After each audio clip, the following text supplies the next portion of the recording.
급한 일이 아니어도 그렇지. 어떻게 다짜고짜 화를 내니? 시엄마가 며느리한테 전화 한 통 하는 게 그게 그렇게 큰 죄야? 죄가 아니고요. 지영이 불편하니까 그렇죠. 내가 전화를 하면 얼마나 한다고. 아무리 조금 하셔도 며느리 입장에선 좀 그렇잖아요. 그래서 자기한테는 절대 전화 못하게 하라든. 그런 게 아니고요. 그냥 불편한 상황을 안 만들려고 한 거죠. 그래. 이제는 내가 죽어도 작은 며느리한테는 연락하지 말라고 꼭 유언장에다가 써놓으마. 그런 말이 아니잖아요. 그래? 그럼 사람이 죽으면 전화 한 통은 할 수 있다는 말이지. 새겨 들을게. 그냥 며느리 입장 좀 생각해 주시면 안 되는 거예요? 지영이가 저랑 결혼한 거지. 제 부모랑 결혼한 건 아니잖아요. 오늘 이야기 속 주인공은 64세 문정심 씨입니다.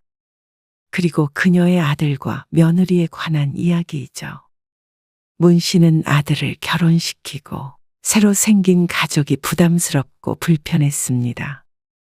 시어머니가 된다는 것이 이런 것인 줄은 몰랐습니다. 그리고 아들도 이럴 줄은 몰랐습니다. 며느리인지 상전인지 아무리 급한 일이 있어도 며느리에게는 직접적으로 연락도 못하는 시대라고 했습니다. 아들의 아내면 문 씨에게도 가족인데 어째서 가족에게 마음대로 연락도 못하는 건가 싶었습니다. 전화는 싫다며 메시지를 보내라더니 메시지도 싫다며 답장이 없었습니다. 그러더니 나중엔 아들을 통해서만 연락해야 하는 지경이 되었습니다. 그냥 상전이 아니라 임금님이라도 되는 듯 했습니다. 시어머니로서 문 씨가 잘못한 것이 있나 돌아보게 되었습니다. 하지만 아무리 생각해 보아도 그럴 만한 일이 없었습니다. 며느리를 부려먹은 일도, 전화해서 오라가라 한 일도, 달리 시집살이를 시킨 일도 떠오르지 않았습니다. 그 정도의 왕래 자체가 없었죠. 그렇다면 왜 이렇게까지 시부모가 죄인처럼 살아야 하는 것인지 몰랐습니다. 이렇게 눈치 보고 숨죽여야 하는 게 부모라면 더 이상 부모는 하고 싶지 않았습니다. 문 씨는 아들이 둘, 딸이 하나 있었습니다. 자식이 셋인 탓에 자식들 키우며 우여곡절이 많았지만 문 씨와 자식들은 사이가 좋았습니다. 큰아들과 딸은 일찍이 결혼을 했고 막내 아들인 강창현만 30대에 식을 올렸죠. 저희 딸을 친딸이라고 생각해 주세요. 저도 우리 사위 제 아들처럼 생각하고 살게요. 그러면 정말 감사하죠. 저도 며느리가 아니라 친딸처럼 생각할게요. 아이고, 이렇게 좋은 시댁 만나서 다행이에요. 저희 딸이 복이 있네요. 문 씨야말로 아들이 좋은 처가를 만나 다행이라고 생각했습니다. 그리고 문 씨도 며느리와 잘 지내고 싶었습니다.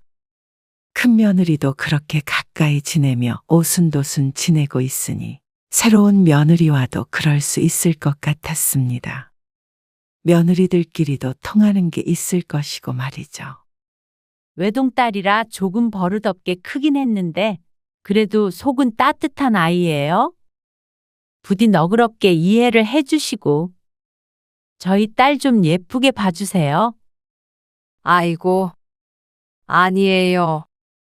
저야말로 잘 부탁드립니다. 문 씨는 마지막으로 새로운 가족을 맡는 일에 설레었습니다. 상식적인 사돈내외와 참한 며느리까지. 자식들 모두 결혼을 잘한 것 같아서 안심했죠.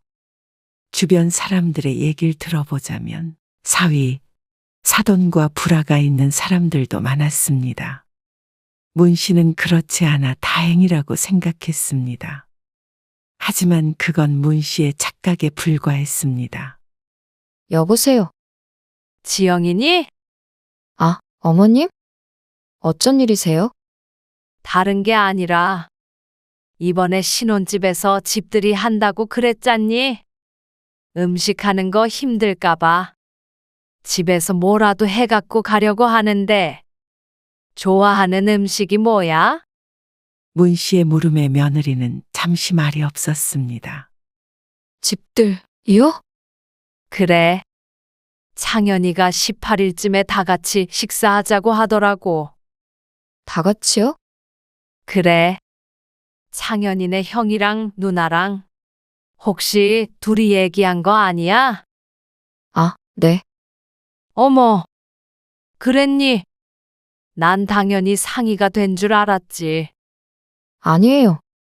어머님, 제가 나중에 다시 연락드릴게요. 아이고, 그래. 알았어. 창현이랑 얘기 잘 해봐. 네. 전화는 끊어졌고 문 씨는 어리둥절했습니다. 그리고 곧 며느리에게서 다시 연락이 올 거라고 생각했습니다. 하지만 그날엔 아무 연락도 없었습니다. 엄마, 그 집들이 말인데요. 이튿날 아들에게서 전화가 왔습니다. 그래. 지영이는 모르고 있는 눈치던데. 그게 주변 지인들만 몇 명 초대해서 하자는 걸 제가 오해했어요. 아, 그래? 네. 안 그래도 엄마 아빠 번거롭게 오시는 것도 사실 좀 마음에 걸렸고요. 그럼 취소된 거야? 문 씨의 질문에 아들이 사과를 했습니다. 문 씨 부부는 아들의 신혼집에는 한번 가볼 계획이었습니다. 남편도 그런 줄로만 알고 큰아들에게도 딸에게도 전화를 걸었습니다. 하지만 그게 다 없던 일이 되어 조금은 서운한 마음도 있었습니다. 하지만 약속되었던 것이 아니라고 하니 어쩔 수가 없었죠. 얘는 왜 상의도 제대로 안 하고 말을 해서는. 그러게. 어쩔 수 없지 뭐. 남편도 말은 그렇게 하지만 아쉬운 눈치였습니다. 결국엔 집들이는 취소가 되었고 며칠 뒤 문 씨는 잊어버렸습니다. 그리고 한 달쯤 뒤 다시 며느리에게 연락할 일이 있었습니다. 여보세요. 지영이니? 네. 어머님, 이번 명절에 오잖니? 네. 음식 뭐 좋아하나 물어보려고. 지난번에 내가 대답을 못 들은 것 같네? 아, 아무거나요. 에이, 아무거나가 어디 있어. 잡채 같은 거 좋아해? 네. 소갈비는? 네. 아무거나요. 어머님, 저 지금 가봐야 해서요. 이따가 전화 드릴게요. 하지만 또다시 며느리에게 전화가 걸려오는 일은 없었습니다. 빨리 끊고 싶어 하는 듯한 기색이 역력했습니다. 처음엔 바쁜가 보다 생각했습니다. 그렇게 문 씨는 멋모르고 며느리와 친하게 지내보려고 노력했습니다. 하지만 점점 깨닫게 되었습니다. 며느리가 문 씨의 연락을 꺼려 한다는 것을 말이죠. 뭐해? 휴대폰을 들여다보고 있는 문 씨에게 남편이 물었습니다. 문자 메시지 쓰고 있어. 지영이한테. 왜? 뭐라고? 지난주에 병원 다녀왔다잖아. 괜찮은가 물어보게. 왜 전화로 안 하고? 전화하면 늘 바쁜 것 같아서 그렇지. 요즘 사람들은 전화보다 메시지를 더 선호한다잖아. 그래? 귀찮게 그걸 하나하나 치고 있어. 그래도 요즘 시대에 맞춰야지. 문 씨는 가끔 며느리, 사위에게 문자 메시지를 보내기도 했습니다.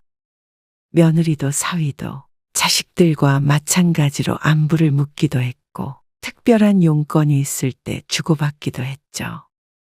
여보세요? 여보세요. 엄마. 지영이는 뭐 하고 네가 받아? 아, 지영이는 뭐 좀 하고 있어서요. 왜 전화하셨어요? 아이 가진 거 축하한다고 전화 걸었지. 제가 전화할게요. 축하한다는 말도 전해? 많이 바쁜 상황이야? 아, 네. 제가 전화할게요. 지금 지영이 바빠서요. 어느 날부턴가 문 씨가 며느리에게 전화를 걸면 며느리가 받질 않고 종종 아들이 받았습니다. 이때까지만 하더라도 문 씨는 이상한 걸 느끼지 못했죠. 어머, 여보, 이거 봐봐. 무슨 택배야? 지영이 엄마라고 써 있는데 안 사돈이 명절이라고 선물을 다 보내셨네. 아이고, 정말이야. 어느 날 명절이 끝나고 선물을 택배로 보내온 사돈. 그동안 아들네를 통해 안부인 사정도만 주고받았었는데 지역 특산물을 보냈습니다. 명절은 지났지만 그래도 받기만 할 수는 없어서 뭐라도 보내야겠다고 생각했습니다. 그리고 보내는 이의 주소로 답례를 보낸 문 씨는 며느리에게 전화를 걸었지만 신호음이 몇 번 울리다가 문자 메시지가 왔습니다. 지금은 전화를 받을 수 없으니 메시지로 연락을 달라는 내용이었죠. 그래서 문 씨는 명절 선물을 보냈다고 얘기하고 감사하다는 인사를 꼭 전해달라고 했습니다. 그랬더니 돌아온 대답은 네, 알겠습니다. 이것이 전부였습니다. 그런데 택배를 보낸 지 일주일이 지나도 이렇다 할 소식이 없었습니다. 받았는지 아니면 아직 도착하지 않은 것인지도 몰랐습니다. 그래서 며느리에게 메시지를 보내서 물어봤더니 아들에게서 답장이 왔습니다. 그런데 며칠 전에 택배 받았다고 연락이 왔다는 것이었습니다. 얘는 그런 연락을 받았으면 전화를 줘야지. 문 씨가 혀를 찼습니다. 그런 줄도 모르고 연락을 기다렸으니 말이죠. 그렇게 다음 명절에도 선물을 주고받았고 감사의 인사는 자식들을 통해서 했습니다. 그런데 어느 날 아들이 말했습니다. 그런 거 하지 마세요. 그런 거라니? 선물 주고 받는 거요. 장모님한테도 말씀드렸어요. 왜? 그래도 서로 생각해서 그런 건데. 엄마도 보내지 마세요. 중간에서 자꾸 말 전달하는 것도 힘들어요. 문 씨는 아들의 말에 잠시 대답을 못했습니다. 참나? 고맙다고 말 전하는 게 뭐가 힘들어? 1년에 2번뿐인데. 그래도 번거로워요. 문 씨는 아들이 별스럽다고 생각했습니다. 요즘 젊은이들 이런 건 익히 알았지만 아들이 이런 말을 하니 기분이 묘했습니다.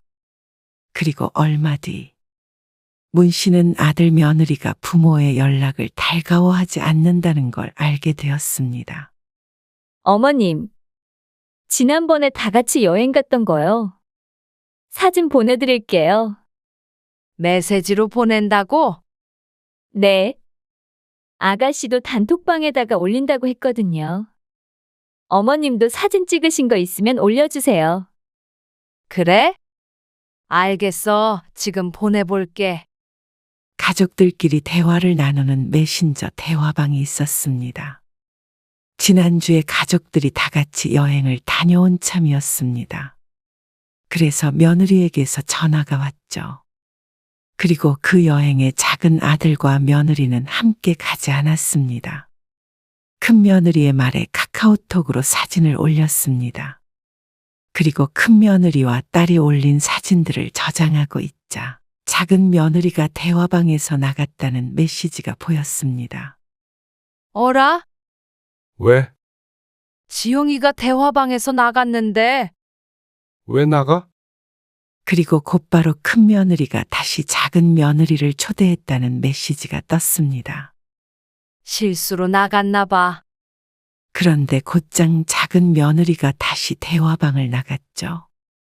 이렇게 보니 실수가 아닌 것 같았습니다. 문 씨가 고개를 갸우뚱하고 있자 휴대폰이 울렸습니다. 작은 아들이었습니다. 여보세요. 아, 엄마. 문 씨가 전화를 받자마자 아들의 짜증스런 목소리가 들렸습니다. 형수님한테 지영이 좀 초대하지 말라고 하세요. 왜 그러는데? 무슨 일 있어? 무슨 일 있는 게 아니고요. 자꾸 울리니까 신경 쓰이잖아요. 사진 보내준다고 그런 거야. 그니까요, 뭐든요. 거기서 지영이는 빼주세요. 작은 며느리한테 따로 말을 건 것도 아닌데 왜 이렇게 유난을 떠는지 몰랐습니다. 집에 무슨 일 있거나 하면 저한테 말씀하시면 되잖아요. 지영이한테 하지 말고요. 스트레스 받게. 뭘 어쨌다고 스트레스를 받아? 문 씨가 기가 막혀서 묻자 아들이 대답했습니다. 지영이는 시집에서 자꾸 연락 오면 신경 쓰이죠. 언제 자꾸 연락을 했다고 그래? 어쩌다 한 번씩 한 거 같고. 아, 가끔이라도요. 할 말 있으시면 그냥 저한테 말씀하세요. 그러고 전화를 끊자 문 씨는 황당한 표정으로 휴대폰을 내려다보았습니다. 갑자기 이게 무슨 일인가 싶었습니다. 연락을 하면 얼마나 했다고 스트레스까지 받는다는 것인지 몰랐습니다. 아무리 자주 연락을 한다 해도 많아야 한두 달에 한 번이 고작이었습니다. 그마저도 무슨 일이 있을 때나 하지 아무 때나 연락해서 수다를 떤 적도 없었습니다. 그걸 가지고 이렇게 예민하게 반응하나 싶었습니다. 문 씨도 기분이 상했습니다. 며느리에게 연락도 못하나 싶었습니다. 아들놈이 이렇게 철벽을 치니 황당하기까지 했죠. 그리고 가족들 사이에서도 그런 얘기가 오갔습니다. 창현이가 전화해서 엄청 뭐라고 그러는 거야. 뭐라고? 올케한테 연락하지 말라고. 뭐? 뭐 따로 연락한 적도 없는데. 나 같으면 시집 식구가 연락하면 좋겠냐면서 엄청 화내는 거 있지? 문 씨에게만 그런 것이 아닌 것 같았습니다. 오빠한테도 연락했다고 그러더라고. 걔 진짜 왜 그래? 유난이야, 진짜. 누가 올케한테 뭐라고 하는 사람도 없는데 말이야. 문 씨의 딸이 기가 차다는 듯이 말했습니다. 나나 오빠는 통화해본 적도 없는데 난리야. 억울하다는 듯이 말하는 딸. 사실 억울한 건 문 씨도 마찬가지였습니다. 용건이 있을 땐 며느리에게 전화하거나 문자 메시지를 하긴 했지만 이렇게 화를 낼 정도로 한 기억은 없었습니다. 마지막 통화도 벌써 한 달이 지나 2달 가까이 되었으니 말이죠. 그 정도도 안 되나 싶으니 아들도 며느리도 불편해졌죠. 그 뒤로 문 씨도 며느리에게 따로 연락하지 않았습니다. 지영이한테 전화했어? 안 했지. 창현이한테 전화했더니 안 받네. 지영이한테 직접 해야지. 애 낳은 건 며느리인데 왜 아들한테 전화를 해? 용건 있으면 지한테 하라잖아. 몇 달 동안 며느리에게 연락한 적은 없었습니다. 아들이 그러라길래 더럽고 치사해서 아들에게도 하고 싶지 않았습니다. 하지만 살다 보면 가족이기에 연락을 안 하고 살 수는 없었죠. 조금 있다가 아들에게서 전화가 왔습니다. 그래서 문 씨가 며느리의 상태와 아이에 관해서 묻자 아들이 대답했습니다. 지영이도 애도 건강해요. 그 말에 문 씨는 안도했습니다. 새벽녘에 병원에 갔다더니 벌써 오전 11시 반이었습니다. 30분 전에 아들에게서 아이가 태어났다는 메시지를 받았으니 몇 시간이나 진통을 한 것이었습니다. 지영이하고 통화는 해도 되니? 축하 전화를 해야지. 그러자 아들이 말했습니다. 제가 전달할게요. 축하한다는 말도 전달해? 황당했습니다. 아무리 그래도 아이를 낳은 며느리에게도 전화를 못하나 싶었죠. 하지만 며느리가 싫다는데 도리가 없었습니다. 아이 낳느라 고생한 것은 며느리이기 때문에 며느리 편한 대로 하자 생각했습니다. 하지만 그 속까지 좋은 건 아니었습니다. 남편도 그런 아들 며느리를 이해하지 못했죠. 참, 누가 보면 며느리 괴롭히는 시부모인 줄 알겠네. 당신이 뭐 시집살이를 시켰어? 명절에도 오면 손에 물 한 방울 안 묻히게 했잖아. 요새는 그런 게 또 아닌가 보지. 그렇지만 문 씨의 입에선 자신도 모르게 한숨이 튀어나왔습니다. 1년에 전화 몇 번 하는 거 가지고. 남편이 궁시렁거렸습니다. 그래도 애가 태어났으니 한 번은 보러 가고 싶었습니다. 하지만 아들에게서 초대받질 못했습니다. 다음에요. 저희가 명절에 데리고 갈게요. 그런데 손주 얼굴을 본 건 아이가 태어난 지 반년이 넘었을 때였습니다. 그러니 아무리 눈치 없는 사람이라도 아들 내외가 문씨 부부와는 거리를 두고 싶어 한다는 걸 알 수 있었습니다. 바보가 아닌 이상 사돈네는 몇 번이나 아들네 오갔다는 걸 알았으니 말이죠. 문씨도 아들, 손자, 며느리가 하나뿐인 것도 아니었고 자식을 사랑한 것이지 목을 메고 싶지는 않았습니다. 그렇게 거리를 두고 살고 싶다면 그렇게 해야지 별 수 있나 생각했습니다. 그래서 어지간한 용건이 없다면 아들에게도 연락을 하지 않았습니다. 그러니까 평화로웠죠. 굳이 싫다는 일을 할 이유는 없었습니다. 그러던 어느 날이었습니다. 아이고, 여보. 모임이 있어 외출했다가 늦게 집에 들어온 날이었습니다. 집에 도착하니 저녁 9시쯤 되었죠. 그런데 거실에 쓰러져 있는 남편을 발견했습니다. 정신이 없었습니다.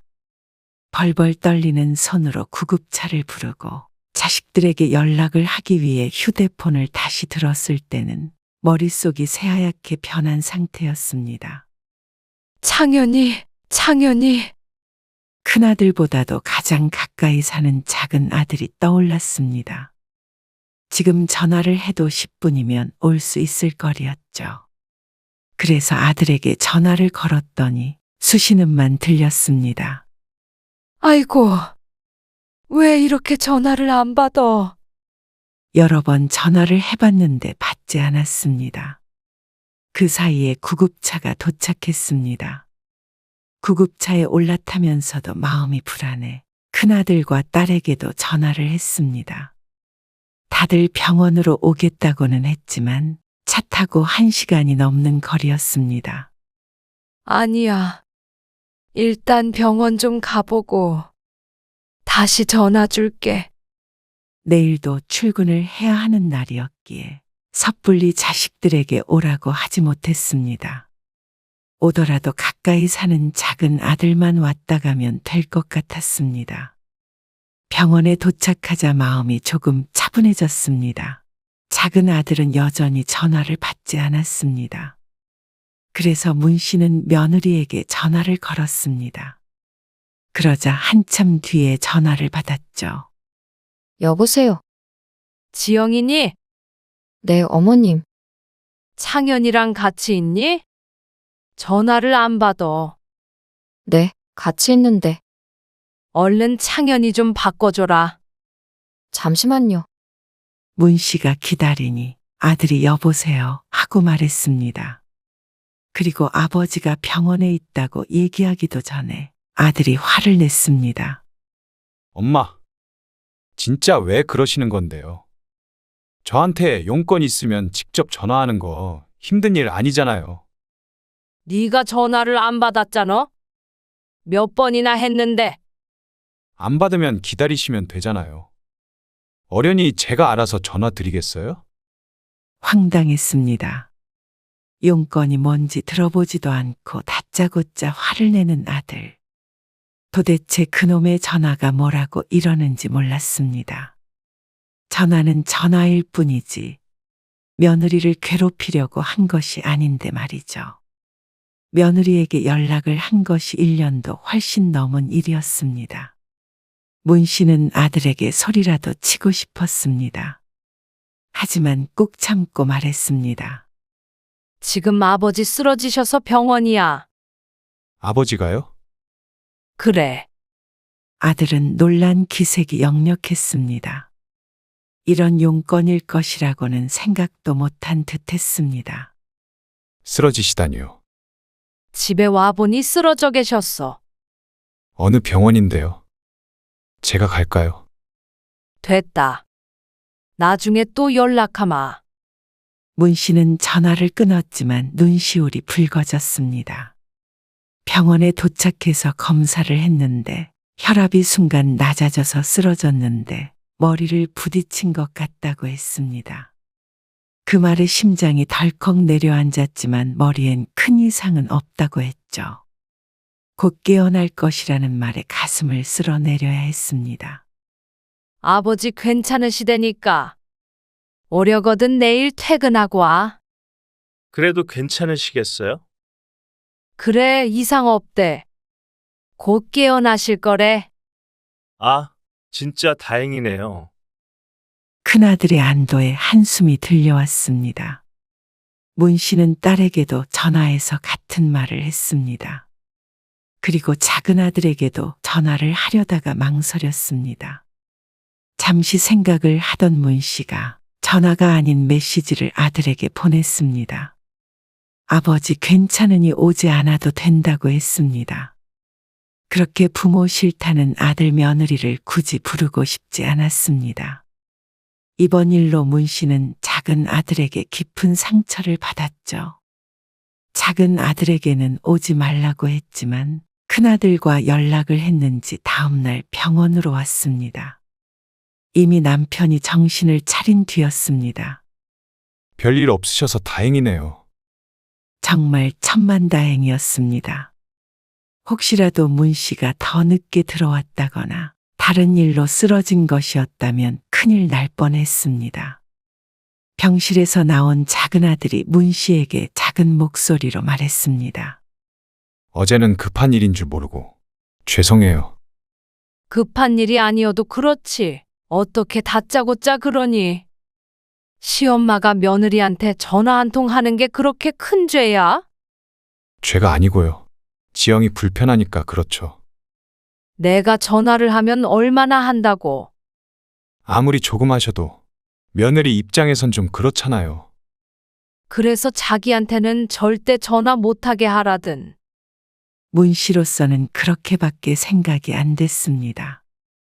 그런 게 아니고요. 그냥 불편한 상황을 안 만들려고 한 거죠. 그래. 이제는 내가 죽어도 작은 며느리한테는 연락하지 말라고 꼭 유언장에다가 써놓으마. 그런 말이 아니잖아요. 그래? 그럼 사람이 죽으면 전화 한 통은 할 수 있다는 말이지. 새겨 들을게. 비꼬는 말에 아들이 골치 아프다는 듯 머리를 짚었습니다. 그냥 며느리 입장 좀 생각해 주시면 안 되는 거예요? 지영이가 저랑 결혼한 거지 제 부모랑 결혼한 건 아니잖아요. 더욱 기가 막힌 말이었습니다. 결혼이란 게 그렇게 여겨지는 시대인가 싶었습니다. 이제는 문 씨도 며느리가 친딸처럼 될 수 없다는 건 알고 있었습니다. 그렇게 붙어 살며 친근하게 지내길 바라지도 않았습니다. 하지만 결혼을 했으면 최소한 가족으로서의 역할은 해야 한다고 봤습니다. 하지만 그것조차 싫다는 아들 며느리. 문 씨가 노력한다고 나아질 사이가 아니었습니다. 애초에 싸운 적이 없으니 더 노력하고 말고 할 것도 없었죠. 그래. 네 말대로 할게. 그리고 문 씨는 휴대폰 연락처에서 며느리를 지워버렸습니다. 이번에는 경황이 없어 며느리 번호를 눌렀지만 앞으로는 그런 일조차 없을 것이었습니다. 그리고 반년 정도 지났을 때였습니다. 아들에게서 전화가 왔습니다. 웬일이야? 문 씨가 연락하지 않으니 아들에게서도 연락이 뜸했습니다. 잘 살고 있겠거니 생각하며 지냈는데 오랜만에 전화가 온 것이었습니다. 저 지율이 이번에 어린이집 보내려고 해요. 그러니, 이제 지영이도 복직해야 해서요. 그래. 바쁘겠네. 근데요. 아들이 어려운 얘기를 꺼내듯이 말문을 열었습니다. 맞벌이 해도 어린이집에서 너무 늦게까지 맡기긴 힘들더라고요. 너희 큰형은 7시 넘어서까지 봐주던데. 아, 그건 그런데요. 지율이는 너무 어리잖아요. 두 돌이 안 된 아이니 그렇게 오랜 시간 어린이집에 있는 건 힘들기도 할 것이었습니다. 원래는 3시 반이면 거의 다 하원을 한다고 하더라고요. 그래서 말인데요. 그런데 엄마가 가까이 계시니까 4시부터 7시까지 지율이 좀 봐주실 수 없을까 해서요. 뭐 그래도 지율이가 어린이집에서 엄마 아빠 기다리는 것보다 할머니랑 집에 있는 게 더 편할 거 아니에요. 그러면서 평일에 매일 아이를 3시간씩 봐달라고 부탁했습니다. 처가 식구들은 일을 하고 있어서 그게 불가능하다면서 말이죠. 지율이 엄마가 싫어할 텐데? 가장 먼저 떠오른 얼굴이 며느리였습니다. 싫어하긴요. 지영이도 그랬으면 하니까 제가 전화 드렸죠. 안 그러면 애 때문에 지영이 일도 못하죠. 그 말에 내심 황당했습니다. 그렇게 시집을 꺼리면서 애를 맡길 생각이 드나 싶었습니다. 그게 참 곤란하네. 네? 문 씨의 대답에 아들이 되물었습니다. 그렇게 되면 지율이 엄마랑 자꾸만 연락하게 될 거고, 마주칠 거고, 지율이 엄마가 너무 불편하지. 아니에요. 괜찮대요. 사람이 죽은 것도 아닌데 괜찮대?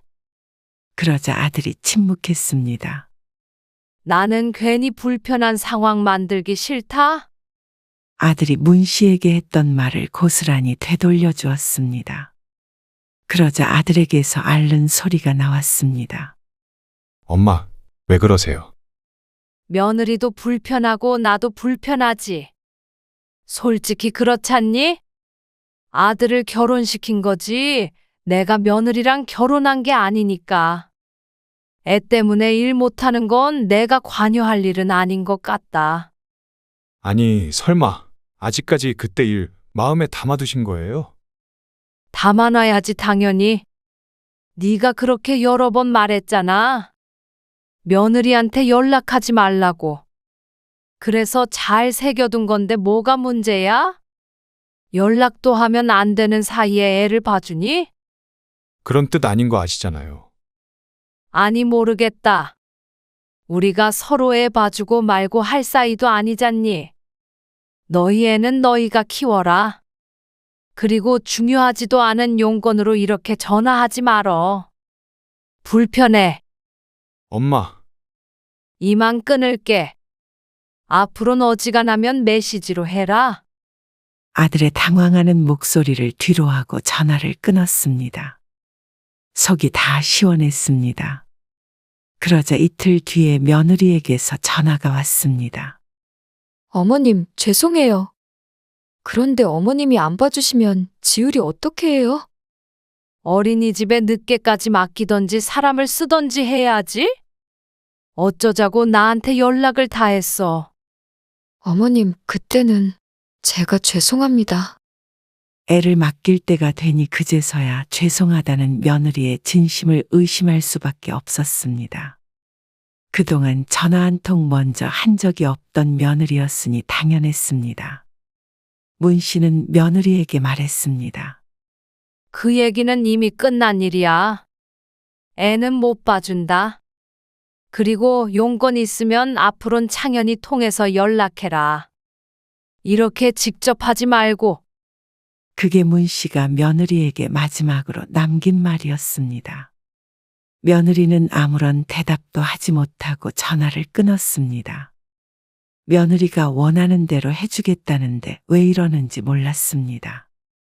자신의 입맛대로만 하려는 아들 며느리가 괘씸했습니다. 그러니 손주도 봐주고 싶은 마음이 도저히 들지 않았습니다. 종종 큰아들이나 딸이 아이를 맡길 때도 있었는데 작은 아들의 부탁은 절대 들어주지 않을 작정이었습니다. 그러다가 또 무슨 원망을 들을지 몰랐습니다. 전화 한 통에도 그렇게 화를 내는데 아이에게 무슨 일이라도 생기면 부모를 잡아먹을지도 몰랐습니다. 그리고 그런 걸 다 떠나서 문 씨도 이제는 작은 아들과는 가까이 지내고 싶지 않았습니다. 아무리 부모라도 그걸 선택할 권리는 있다고 생각됐습니다. 그리고 아들 며느리는 뒤늦게 후회를 했지만 이미 늦었죠.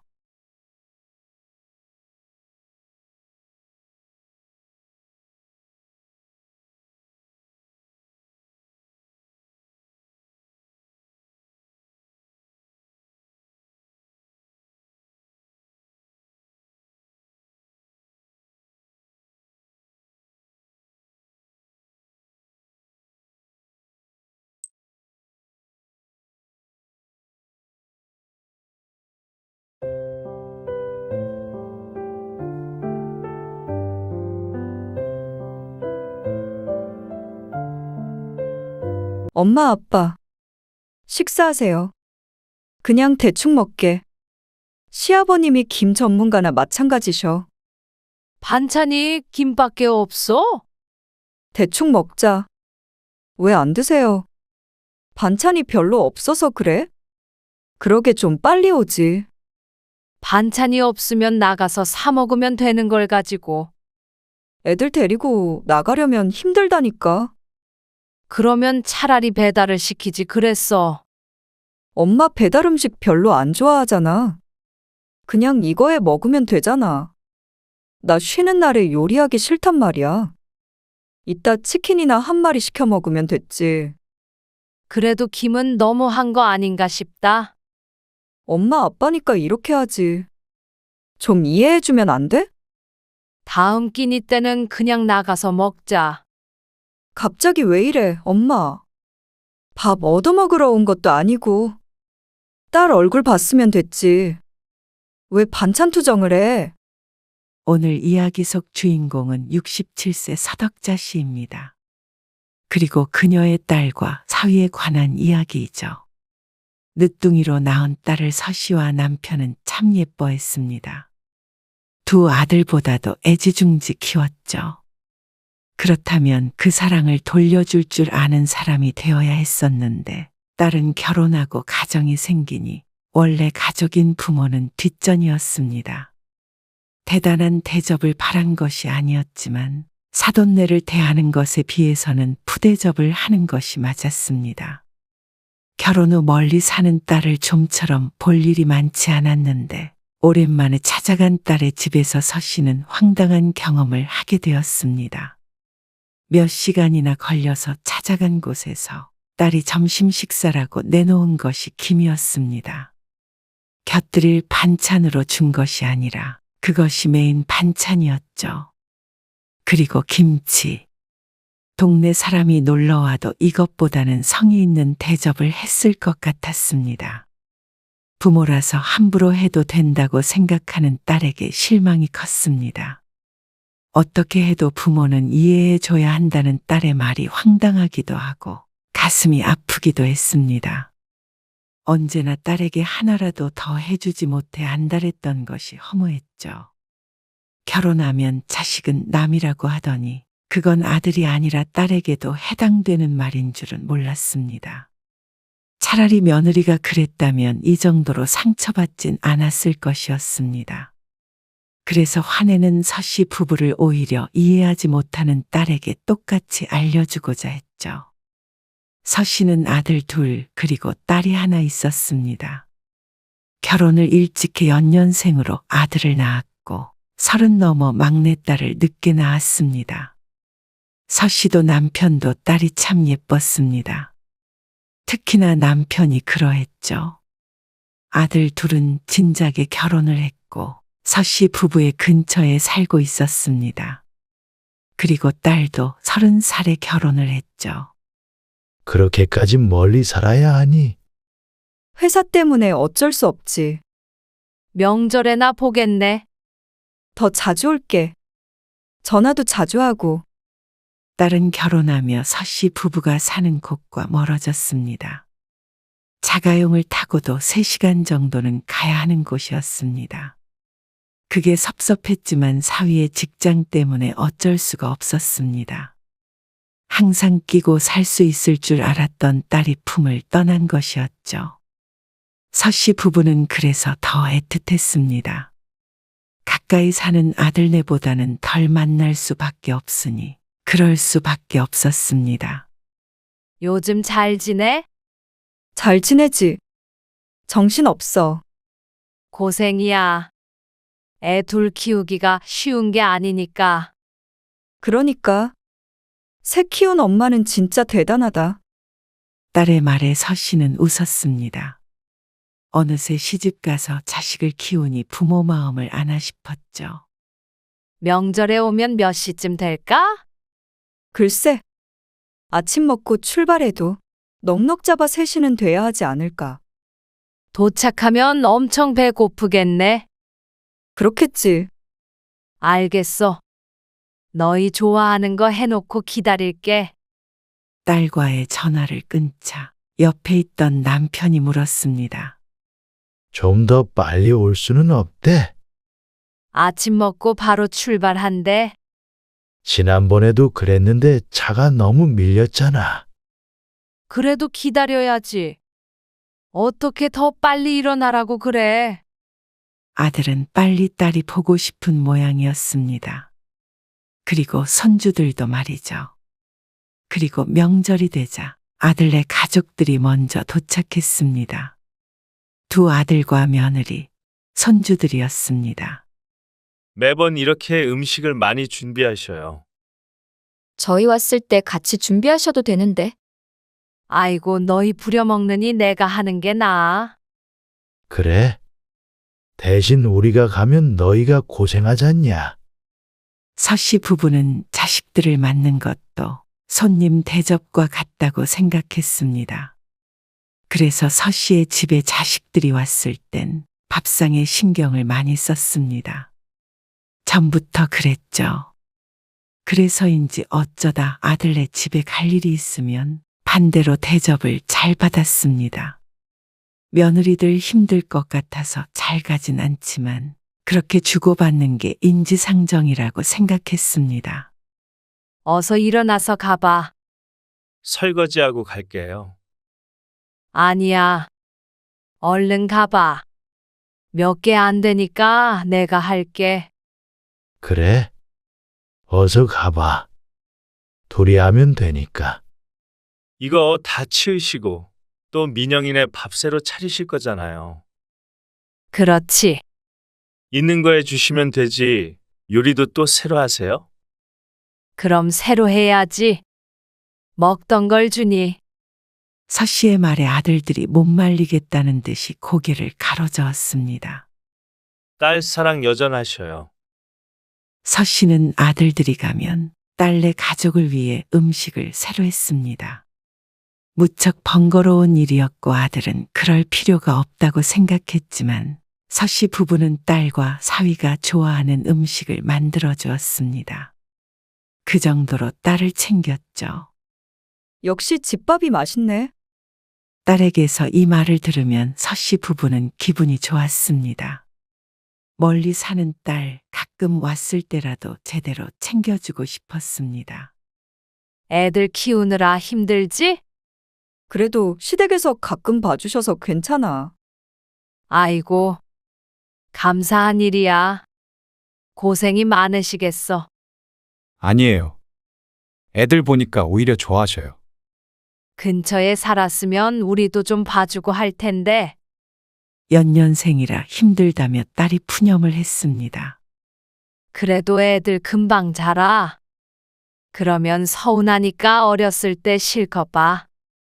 서씨 부부는 딸과 즐거운 시간을 보냈습니다. 비록 딸네 가족까지 집으로 돌아가면 서씨 부부는 골병이 날 것처럼 힘들었습니다. 명절 동안 손님 맞이를 2번 하는 느낌이었습니다. 그래도 좋았습니다. 이렇게만 살 수 있다면 좋겠다고 생각했죠. 그런데 시간이 지날수록 딸과의 사이는 조금씩 소원해질 수밖에 없었습니다. 요즘 왜 이렇게 전화가 없어? 아빠가 걱정하던데. 그랬나? 바빠서 그랬지. 잘 지내? 늘 똑같지 뭐. 엄마 근데 나 바빠서 이만 끊어야 될 것 같아. 그래?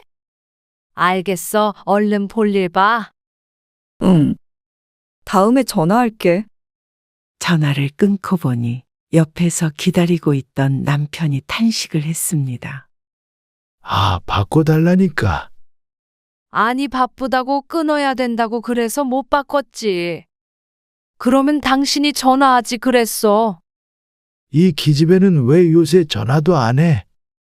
통화한 지가 한 달은 훨씬 넘은 것 같은데. 바쁘대. 아무리 바빠도 전화 한 통 할 시간 없나? 지난번에 어버이날에도 그냥 넘어가서 남편이 서운해했던 적이 있었습니다. 그래도 일하는 딸 방해할까 싶어서 먼저 전화는 못하고 서씨에게 시키는 남편이었습니다. 결국 통화는 못하고 끊자 남편은 골이 났죠. 그래도 금방 보자 너. 금방 언제? 추석에. 그러네. 그 말에 다시 싱글벙글해진 남편이었습니다. 딸은 연락이 뜸해졌습니다.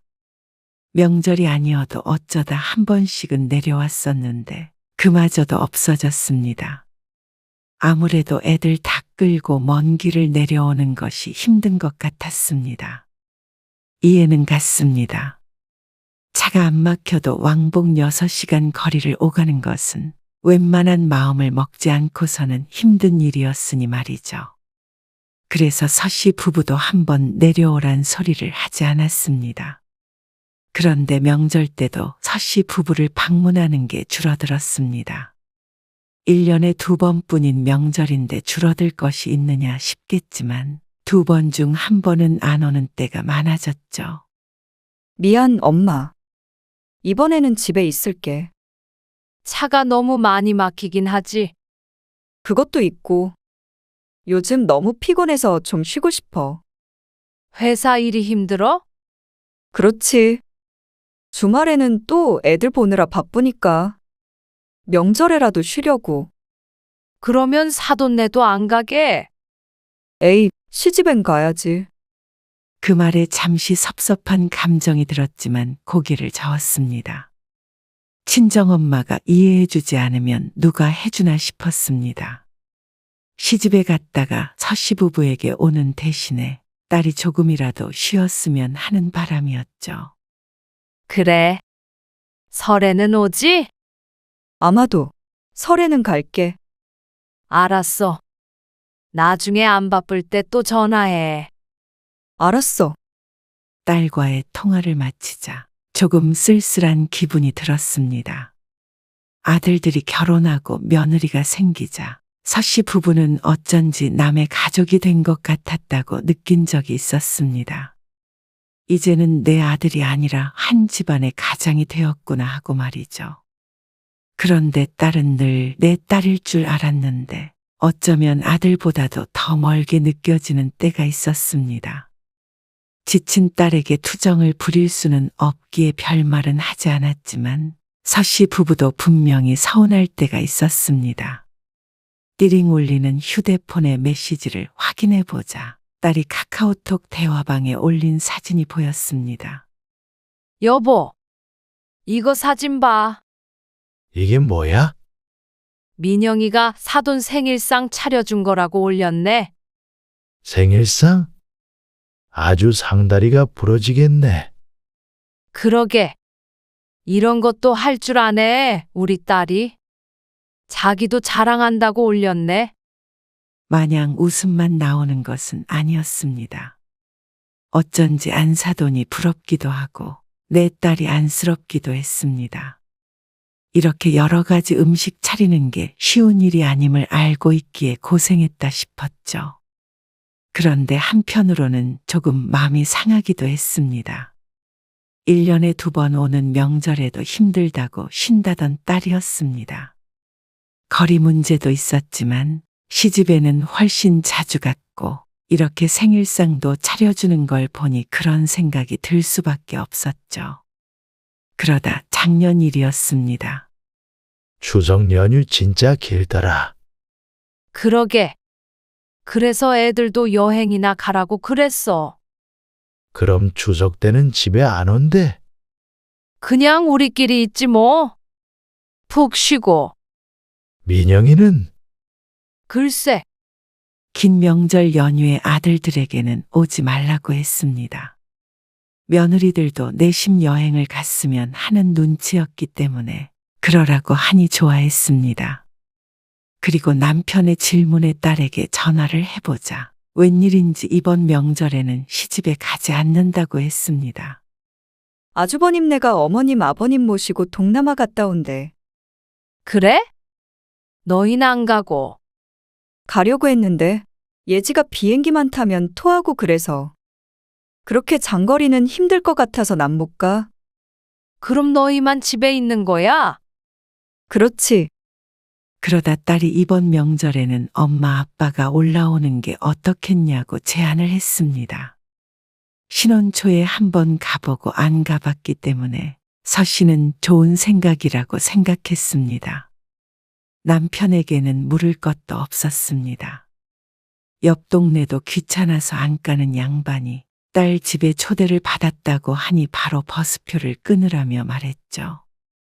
그래서 긴 연휴 2박 3일 딸의 집에 묵고 오기로 했습니다. 남편은 이제는 운전을 하지 않아서 대중교통을 타고 가기로 했죠. 그런데 명절을 나흘 앞두고 딸에게서 전화가 왔습니다. 엄마, 표 끊었다고 그랬나? 끊었지. 아침에 출발해. 9시 몇 분인가 그래. 아, 그래? 응? 왜? 아니야. 그냥 물어봤어. 무슨 일 있는 건 아니고? 아니야. 알겠어. 용건이 그게 다였는지 전화를 끊었습니다. 실없는 전화라고 생각하고 말았지만 나중에 생각해보면 막상 약속한 때가 다가오자 서 씨 부부가 방문하지 않았으면 했던 것 같기도 했습니다. 귀찮아서인지는 몰라도 말이죠. 우리 출발했어. 차 안 막히나? 글쎄, 아직은 모르겠네. 하지만 명절은 명절인지 버스를 타고 가는데도 차가 한참 막혔습니다.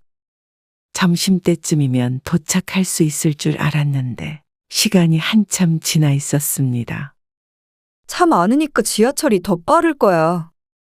기다리는 딸의 목소리도 지친 듯 했습니다. 시간은 2시가 넘어가고 있었습니다. 서 씨 부부는 터미널에서 내린 뒤에 또 지하철을 타고 딸의 집 근처로 가게 되었습니다. 이럴 줄 알았으면 터미널까지는 데리러 오라고 하는 것이었는데 가깝다길래 괜히 찾아서 가겠다고 했죠. 게다가 서 씨 부부는 중간에 환승을 잘못해서 길을 헤매기도 했습니다. 겨우 행인의 도움을 받아서 딸의 집 근처까지 왔을 때는 3시 반 정도 되었죠.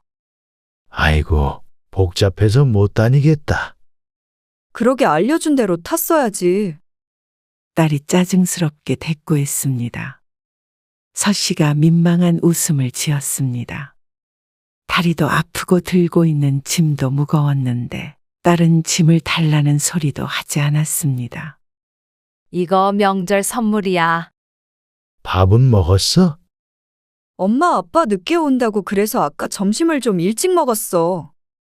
애들도 먹였고. 그러면 시간이 한참 됐네. 지금 뭐 좀 먹을까? 오는 길에 남편 배에서 몇 번이나 천둥이 쳤습니다. 아침 일찍 먹고 나와서 버스에서 고구마 하나를 까먹은 게 전부였습니다. 늘 정확한 시간에 밥을 먹던 사람이 끼니를 건너뛰었으니 배고플 만도 했죠. 그러자 딸이 미적지근한 반응을 보였습니다. 좀만 있다가 그냥 같이 저녁 먹는 게 낫지 않아? 엄마 아빠 점심을 못 먹어서. 그래? 배고파? 배고프지? 제가 모시러 갈 걸 그랬네요. 아니야. 결국 제대로 찾아왔는데 뭘. 기다리다가 지쳤어. 그럼 대충 같이 밥을 먹자. 나중에 밤에 치킨 같은 거 시켜 먹고. 그냥 나가서 먹을까? 딸이 밥 차리느라 힘들까봐 남편이 말했습니다. 그러자 딸이 고개를 저으며 말했습니다. 나가는 게 더 번거로워. 그냥 집에 있는 거에다가 먹자. 그 말에 남편은 오히려 반색을 했습니다. 그래? 이것저것 하지 말고 집에 있는 거에다가 먹어. 잠깐만. 금방 차릴게. 딸이 걱정돼서 부엌으로 따라 들어갔습니다. 냉장고에서 뭐 꺼내야 해? 아니, 내가 할 테니까 앉아 있어. 딸의 말에 두리번거리자 딸은 찬장에서 무언가를 꺼내 식탁 위에 올려놓았습니다. 애들은 아까 먹었거든. 우린 이거에다가 대충 먹자. 그러면서 봉지를 까니 조미김이 나왔습니다. 이거에다가 대충 먹자는 게 김인 듯 했습니다. 서씨도 남편도 김은 잘 먹었지만 조금 당황스러웠습니다. 그리고 딸이 냉장고 문을 열자 목을 길게 빼고 봤는데 반찬통 하나를 꺼내더니 냉장고 문을 닫았습니다. 김치였습니다. 아빠, 식사하세요. 딸이 거실에 앉아있던 남편을 불렀습니다. 그러자 사위도 와서 다 같이 식탁 위에 앉았는데 딸이 밥을 퍼서 놓았고 식탁 위에 반찬이라고는 김과 김치밖에 없었습니다. 남편도 이게 단가 싶어서 두리번거렸습니다. 그냥 대충 먹게. 딸이 재차 말하며 더 이상의 반찬은 없다고 했습니다. 아무리 대충이라지만 이렇게 대충 차린 밥상은 살면서 처음이었습니다. 내가 집에서 혼자 먹는 밥이 아닌 이상 이렇게 차릴 사람은 없었습니다. 다른 반찬은 없어? 우리 아까 먹은 건. 사위도 당황스러웠는지 딸에게 물었지만 딸은 인상을 찌푸렸습니다. 다 먹었지. 아까 밥을 이상한 시간에 먹어서 배 별로 안 고파. 당신 배고파? 배는 안 고픈데. 그럼 그냥 이렇게 먹자. 그러면서 서씨 부부에게는 김이 시집에서 보내준 거라 맛있다고 했습니다. 아버님이 김 전문가나 마찬가지셔. 바깥사돈이 고향이 김으로 유명한 곳이라며 태연하게 밥을 싸먹는 딸을 보니 서씨는 숟가락 들 의지가 생기지 않았습니다. 남편도 한참 김을 쳐다보고 있었습니다. 왜 안 드세요? 김이 메인 반찬이었습니다. 곁들여서 먹는 반찬이 아니고 말이죠. 이 정도면 맨밥이 아닌가 싶었습니다. 세상에나 몇 년 만에 집에 방문한 친정부모에게 대접할 음식인가 싶었습니다. 서씨 부부가 가만히 앉아있자 딸이 물었습니다. 아빠 국 있어야 하나? 아까 애들 먹다 남은 거 있는데 그거라도 데워줘? 됐다. 남편은 배고프다 못해 쓰릴 듯한 배를 그저 채우기 위해 밥을 우겨 넣었습니다. 국이고 뭐고 딸의 말처럼 대충 끼니를 채우는 느낌이었습니다. 사위의 말을 들어보면 평소에도 이렇게 먹는 것 같지는 않은데 아무래도 자신들이 배가 안 고프다 보니 상이 이 모양인 듯 했습니다. 김 먹어봐. 엄마, 자꾸만 김 타령을 하자 화가 났습니다. 너무 성의 없는 밥상에 푸대접을 받은 것 같았습니다. 속도 차지 않을 것들을 보니 그동안 딸과 사위가 방문했을 때마다 차려줬던 음식들이 떠올랐습니다. 말 그대로 상다리가 부러질 듯이 해줬던 것을 생각하면 결코 이렇게 내올 수는 없었습니다. 딸이 온갖 요리를 해주길 바란 것이 아니었습니다. 차리기 힘들면 나가서 먹어도 충분했습니다. 그게 아니라면 생선 하나라도 놓는 게 맞지 않나 싶었습니다. 이런 생각을 하는 서씨가 너무 꽉 막힌 사람인지. 왜? 반찬이 너무 없나? 그러게 좀 빨리 오지. 사위도 배가 덜 고픈지 한두 숟가락 먹고 말았습니다. 딸도 젓가락을 깨작거리고 있었고 말이죠. 그리고 이렇게 대충 먹는 것이 꼭 늦은 서씨 부부의 탓인 양 말하는 딸 때문에 기가 찼습니다. 반찬이 없으면 나가서 사 먹으면 되는 걸 가지고. 애들 데리고 나가려면 힘들다니까. 그러면 차라리 배달을 시키지 그랬어. 엄마 배달 음식 별로 안 좋아하잖아. 아무리 그래도 맨밥을 김에다 먹는 것보다는 나을 것이었습니다. 그러자 딸이 궁시렁거렸습니다. 아, 그냥 대충 먹으면 되잖아. 나 쉬는 날에 요리하기 싫단 말이야.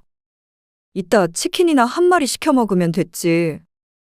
자꾸만 대충 하는 딸이 얄미웠습니다.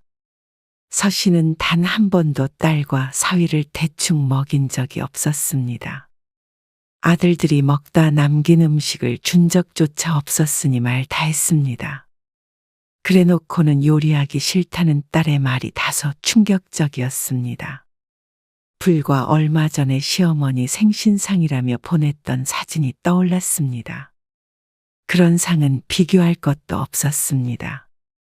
며느리가 시어머니 어려워 그런 것이겠지만 그렇다고 하더라도 친정부모에게 너무한 대접이라고 생각했습니다.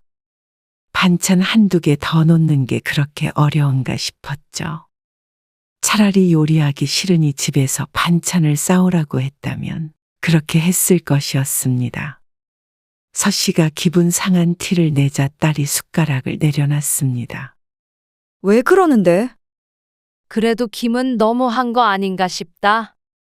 그러자 딸이 한숨을 푹 내쉬었습니다. 엄마 아빠니까 이렇게 하지. 좀 이해해주면 안 돼. 엄마 아빠니까 맨밥에 김을 줘도 이해하라는 딸. 엄마이기 때문에 이 정도 대접도 감수하라는 것 같았습니다. 그런 뜻이 아닐 거라고 믿지만 마음이 좋지 않은 것은 어쩔 수 없었습니다. 차라리 오라고나 하질 말았으면 했습니다. 이건 힘들고 말고의 문제가 아니라 성의 문제였습니다. 서 씨도 일을 안 해본 것 아니고 애를 안 키워본 것 아니었습니다. 하지만 친정부모에게 이렇게 소홀하게 했던 적은 없었습니다. 시부모가 더 어렵고 신경이 쓰였던 것은 맞지만 내 부모이기에 더 챙기는 부분도 있었죠. 하지만 딸은 그렇지가 않은 것 같았습니다. 그럼 다음 끼니 때는 그냥 나가서 먹자. 이틀이나 있을 것이기에 식사를 몇 번이나 더 해야 했습니다. 딸도 요리하기 싫다고 하니 그게 가장 나은 선택지였습니다. 하지만 희한하게 딸은 외식을 싫어했습니다. 애들 데리고 식당 가면 번잡스럽다니까. 밥 제대로 못 먹어. 집에서는 그냥 두면 되니까 먹는데. 식당에서 엄마가 볼게. 그냥 집에서 먹자니까. 뭐 해주면 되는데. 딸의 말투가 점점 강해졌습니다. 서 씨가 꼭 반찬 투정하는 철없는 엄마가 된 것 같은 기분이 들었습니다. 번잡스러워서 식당에서는 제대로 못 먹어서 싫다는 딸은 지금 서 씨 부부가 밥을 제대로 먹는다고 생각하는지 궁금했습니다. 그냥 배달 음식을 시켰어도 맛있다고 먹었을 텐데 너무한다 싶었습니다. 뭐 시켜줘? 아니 근데 이거 먹으면 배부른데 뭐하러 돈을 써? 됐다. 안 먹는다. 갑자기 왜 이래, 엄마? 밥 얻어먹으러 온 것도 아니고. 딸 얼굴 봤으면 됐지. 왜 반찬 투정을 해? 그 말에 서 씨는 머리 위에 뚜껑이 열리는 듯 했습니다. 그리고 김이 풀풀 나는 것 같았죠.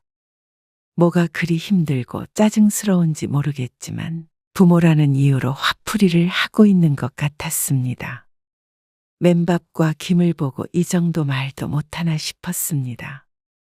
나가서 먹는 것도 번잡스럽다고 싫다고 하고 시켜 먹는 건 돈 아깝다고 하니 딸의 마음을 짐작할 수 있을 것 같았습니다.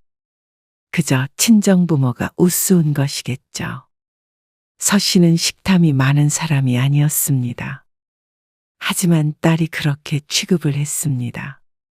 평생 이와 비슷한 경험은 한 번도 없었는데 귀한 경험을 딸 때문에 하게 되는 듯해서 헛웃음이 나왔습니다. 그렇게 잘 먹이고 키웠는데 부모 입은 입도 아니라고 생각하는 것 같았죠. 딸 힘든 거 엄마가 몰라주면 누가 알아줘? 나 보고 싶어서 온 거 아니야? 그러면서 밥이 더 중요하냐고 따지는데 할 말을 잃었습니다. 남편도 내 말이 없었죠. 보고 싶어 온 걸 그렇게 잘 아는 딸이 부모를 이렇게 푸대접 하나 싶었습니다. 내일은 뭘 해줄 생각이었는지 어땠는지는 몰라도 딸의 집을 방문하고 처음으로 먹는 끼니의 빈정이 상했습니다. 사위의 중재로 대화는 마무리가 됐지만 저녁에 시킨 치킨을 먹을 기분도 아니었죠. 이틀 밤 자기로 되어 있던 서 씨 부부는 다음 날 집으로 내려왔습니다. 딸도 기분이 상했는지 그런 서 씨를 붙잡지 않았습니다. 돌아오고 나서도 서 씨는 몇 날 며칠 생각에 빠졌습니다. 내가 알던 딸이 아닌 것 같았습니다. 이제는 딸에게 부모는 그저 귀찮은 존재가 되어버린 것 같았습니다.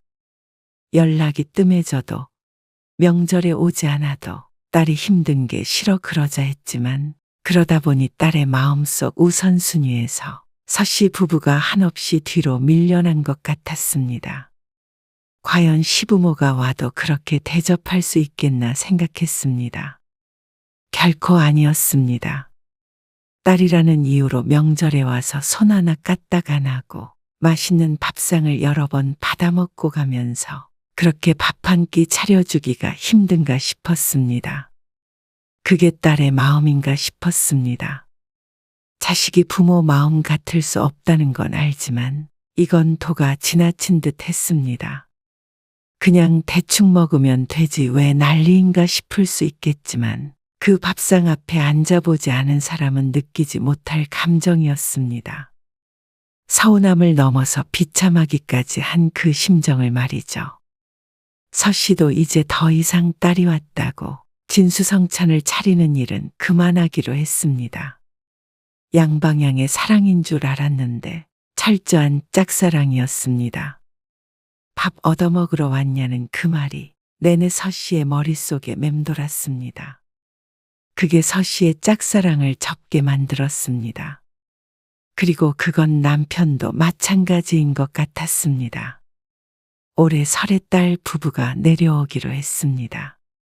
평소 같았으면 집에서 쉬겠다고 할 만도 한데 오는 것을 보아하니 찔리는 게 있는 모양이었습니다. 서 씨는 아들네가 왔다가 간 뒤에도 따로 음식을 하지 않았습니다. 그리고 그런 서 씨에게 남편은 왜 딸 밥상을 안 차리느냐고 묻지도 않았죠. 엄마, 우리 왔어. 왔냐? 엄청 배고프다. 휴게소에 차가 너무 많아서 핫바도 못 먹고 왔네. 차 많이 막혔어요. 그래? 밥은? 무슨 밥? 아직 때도 안 됐잖냐? 우리 아침에 시댁에서 밥 먹고 아무것도 못 먹었어. 그래? 배고파? 우린 점심 먹었어. 뭐? 엄마 아빠만? 평소에는 기다렸다가 딸이 오면 먹었는데 이번에는 기다리지 않았습니다. 그러니 딸이 황당하다는 표정을 지었습니다. 그럼 우리라도 줘. 잠깐만 기다려라. 그래서 서 씨는 식탁에 딸 부부를 앉혀놓고 밥상을 차렸습니다. 반찬은 정해져 있었죠. 김과 김치. 그러자 딸의 안색이 바뀌었습니다. 이게 뜻하는 바가 있다는 걸 안 것이었죠. 엄마, 이럴 거야? 지난번에 전화로도 얘기했잖아. 전화로 한 얘기라는 게 엄마니까 이해하라는 말의 반복이었습니다. 그걸 가지고 서 씨의 기분이 풀렸다고 생각한 것 같았습니다. 그거 좋은 김이야. 엄청 비싸고 곱창 김인가 그래. 뭐? 너 좋은 김에다가 밥 싸먹는 거 좋아하잖냐? 장난치지 마, 엄마. 오빠들이 먹은 반찬 남은 거 없어? 있지. 잡채랑 불고기랑 그런 거. 그거라도 줘. 각자 좋아하는 거 먹는 거지. 너는 거기에다가 먹어. 진짜 치사하게 이럴 거야? 애들도 밥 안 먹었어. 애들도 김에다 싸줘. 만난 게 중요하지 밥이 중요하니? 밥 얻어먹으러 온 건 아닐 거 아니야. 서 씨가 그렇게 말하자 딸의 얼굴이 울그락불그락해졌습니다. 여기까지 운전해서 온 사람한테 이게 무슨 대접이야? 딸이 사위의 눈치를 보며 말했습니다. 거기까지 길 잃고 6시간 걸려서 간 부모에게 했던 대접이랑 똑같은데 어째 좀 부족하니? 그러자 딸이 화가 나 자리에서 일어났습니다. 그리고 사위를 끌어당기며 집에 가자고 했습니다. 사위가 난감한 표정으로 엉거주춤 일어났습니다. 나가서 사 먹고 그냥 집에 갈게. 나가서 먹게? 애들 때문에 제대로 못 먹을 텐데. 엄마! 딸이 빽 소리를 질렀습니다. 왜? 네가 엄마 아빠한테 한 취급이 바로 이런 거야? 반성해. 그러자 딸이 씩씩대며 짐을 도로 들고 나가버렸습니다. 그런 딸을 서씨는 붙잡지 않았습니다. 딸이 연신 뒤를 돌아보았는데 서씨는 현관문을 닫아버렸습니다. 자기가 당하면 기분 나쁠 일을 왜 부모에게 하는지 몰랐습니다. 편한 만큼 더 아껴주고 사랑해줘야 하는 거 아닌가 싶었습니다. 그걸 모른다면 딸이 이제 다시 서씨의 집에 오지 않더라도 괜찮았습니다. 이제는 짝사랑을 끝내기로 마음먹었으니 말이죠.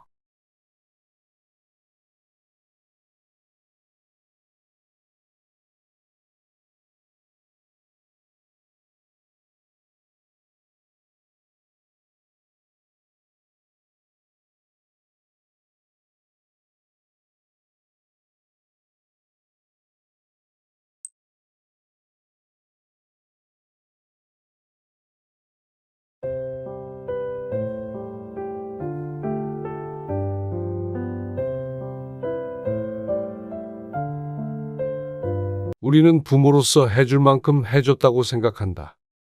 어떻게 30 넘은 자식 며느리 생활비까지 대줬겠냐?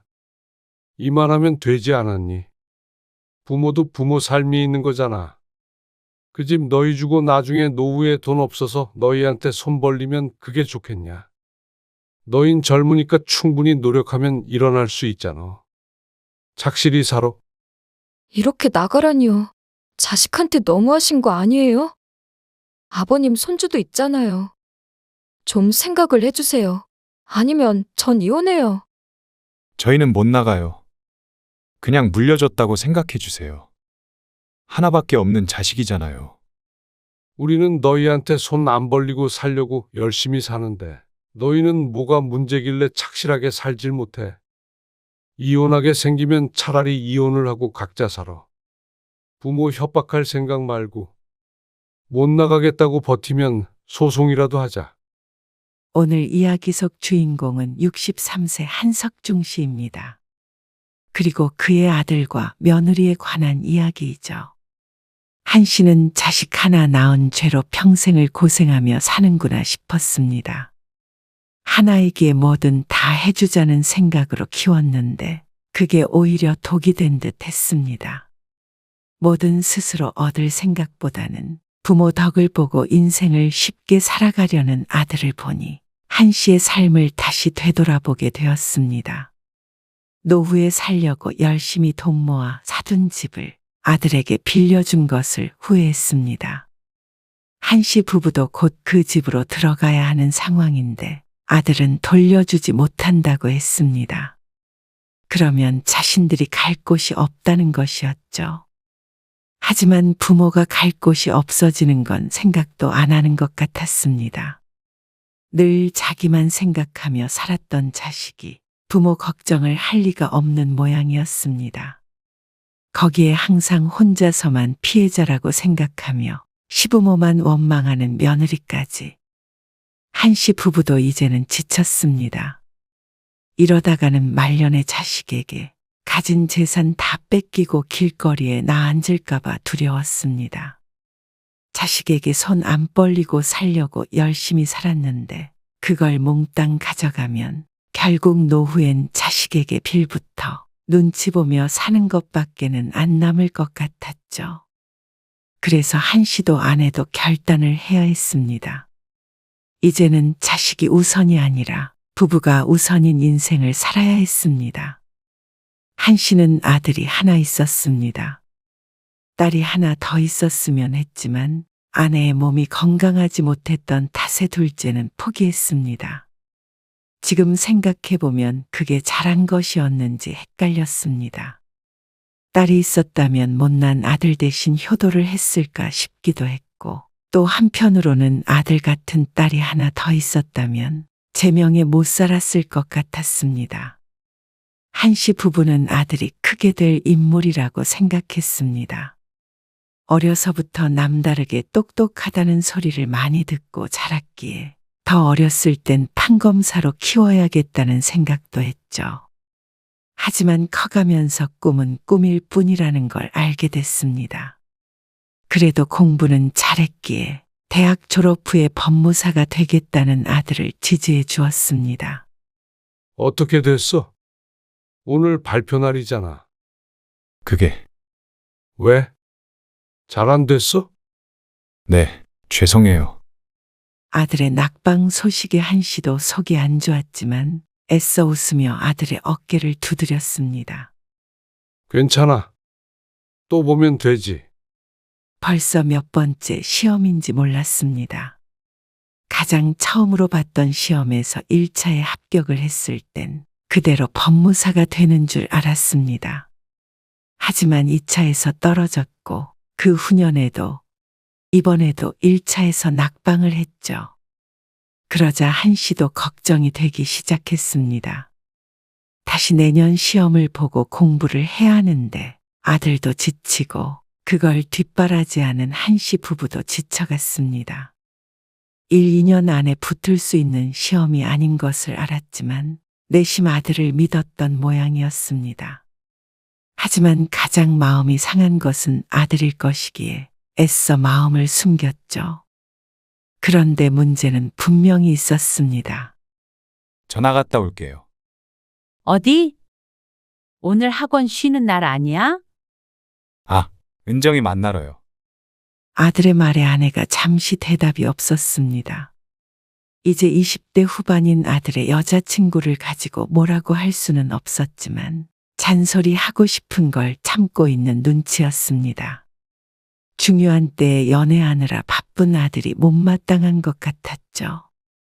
신 씨도 비슷한 마음이었지만 성인인 아들이 알아서 잘 조절을 할 것이라고 생각했습니다. 올해 만난 여자친구이니 아들의 공부를 응원해 줄 것이라고 생각했죠. 하지만 부모의 마음일 뿐이었습니다. 저, 은정이랑 결혼해야 할 것 같아요. 말이 조금 이상했습니다. 결혼해야 할 것 같다는 게 하겠다는 말인지 하고 싶지 않다는 말인지 몰랐죠. 하지만 이어지는 아들의 말에 아내는 거의 뒤로 넘어갈 지경이 되었습니다. 은정이가 아이가 생겼대요. 뭐? 경악하는 아내를 지켜볼 정신이 없었습니다.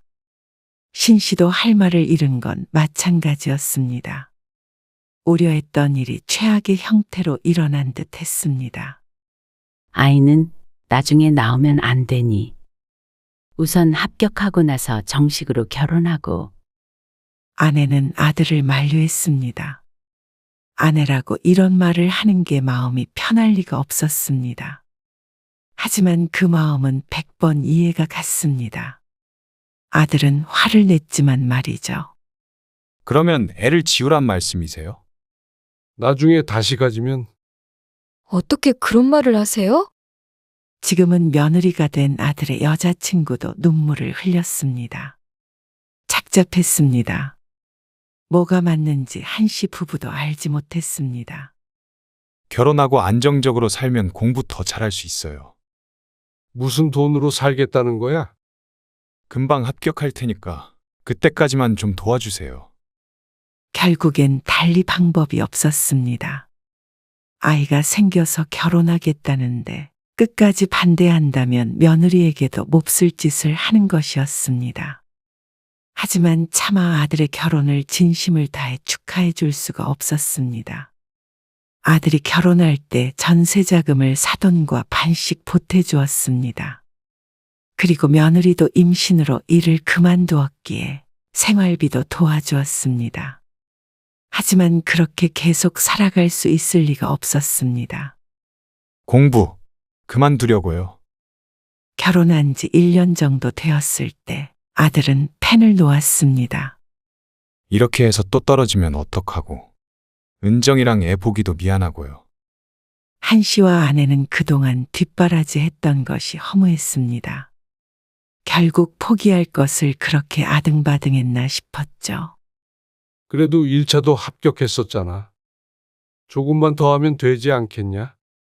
몇 년 동안 공부만 한 게 아깝잖아. 언제까지 공부만 할 수는 없잖아요. 어린아이를 안고 있던 며느리가 한마디 했습니다. 인상은 잔뜩 찌푸려진 채였습니다. 매일 그것 때문에 싸우게 돼요. 저희도 경제적으로 안정된 삶을 살아야죠. 그래야 애기도 키우잖아요. 그래서 우리가 도와주고 있잖아. 그럴 돈 있으면 차라리 집을 사주시는 게 나았어요. 며느리의 눈엔 도끼가 보였습니다. 며느리도 마음고생이 이만저만이 아닐 것임을 알았지만 그렇다 치더라도 보통이 아닌 성격은 익히 알고 있었죠. 저는 애 키우느라 일 못해요.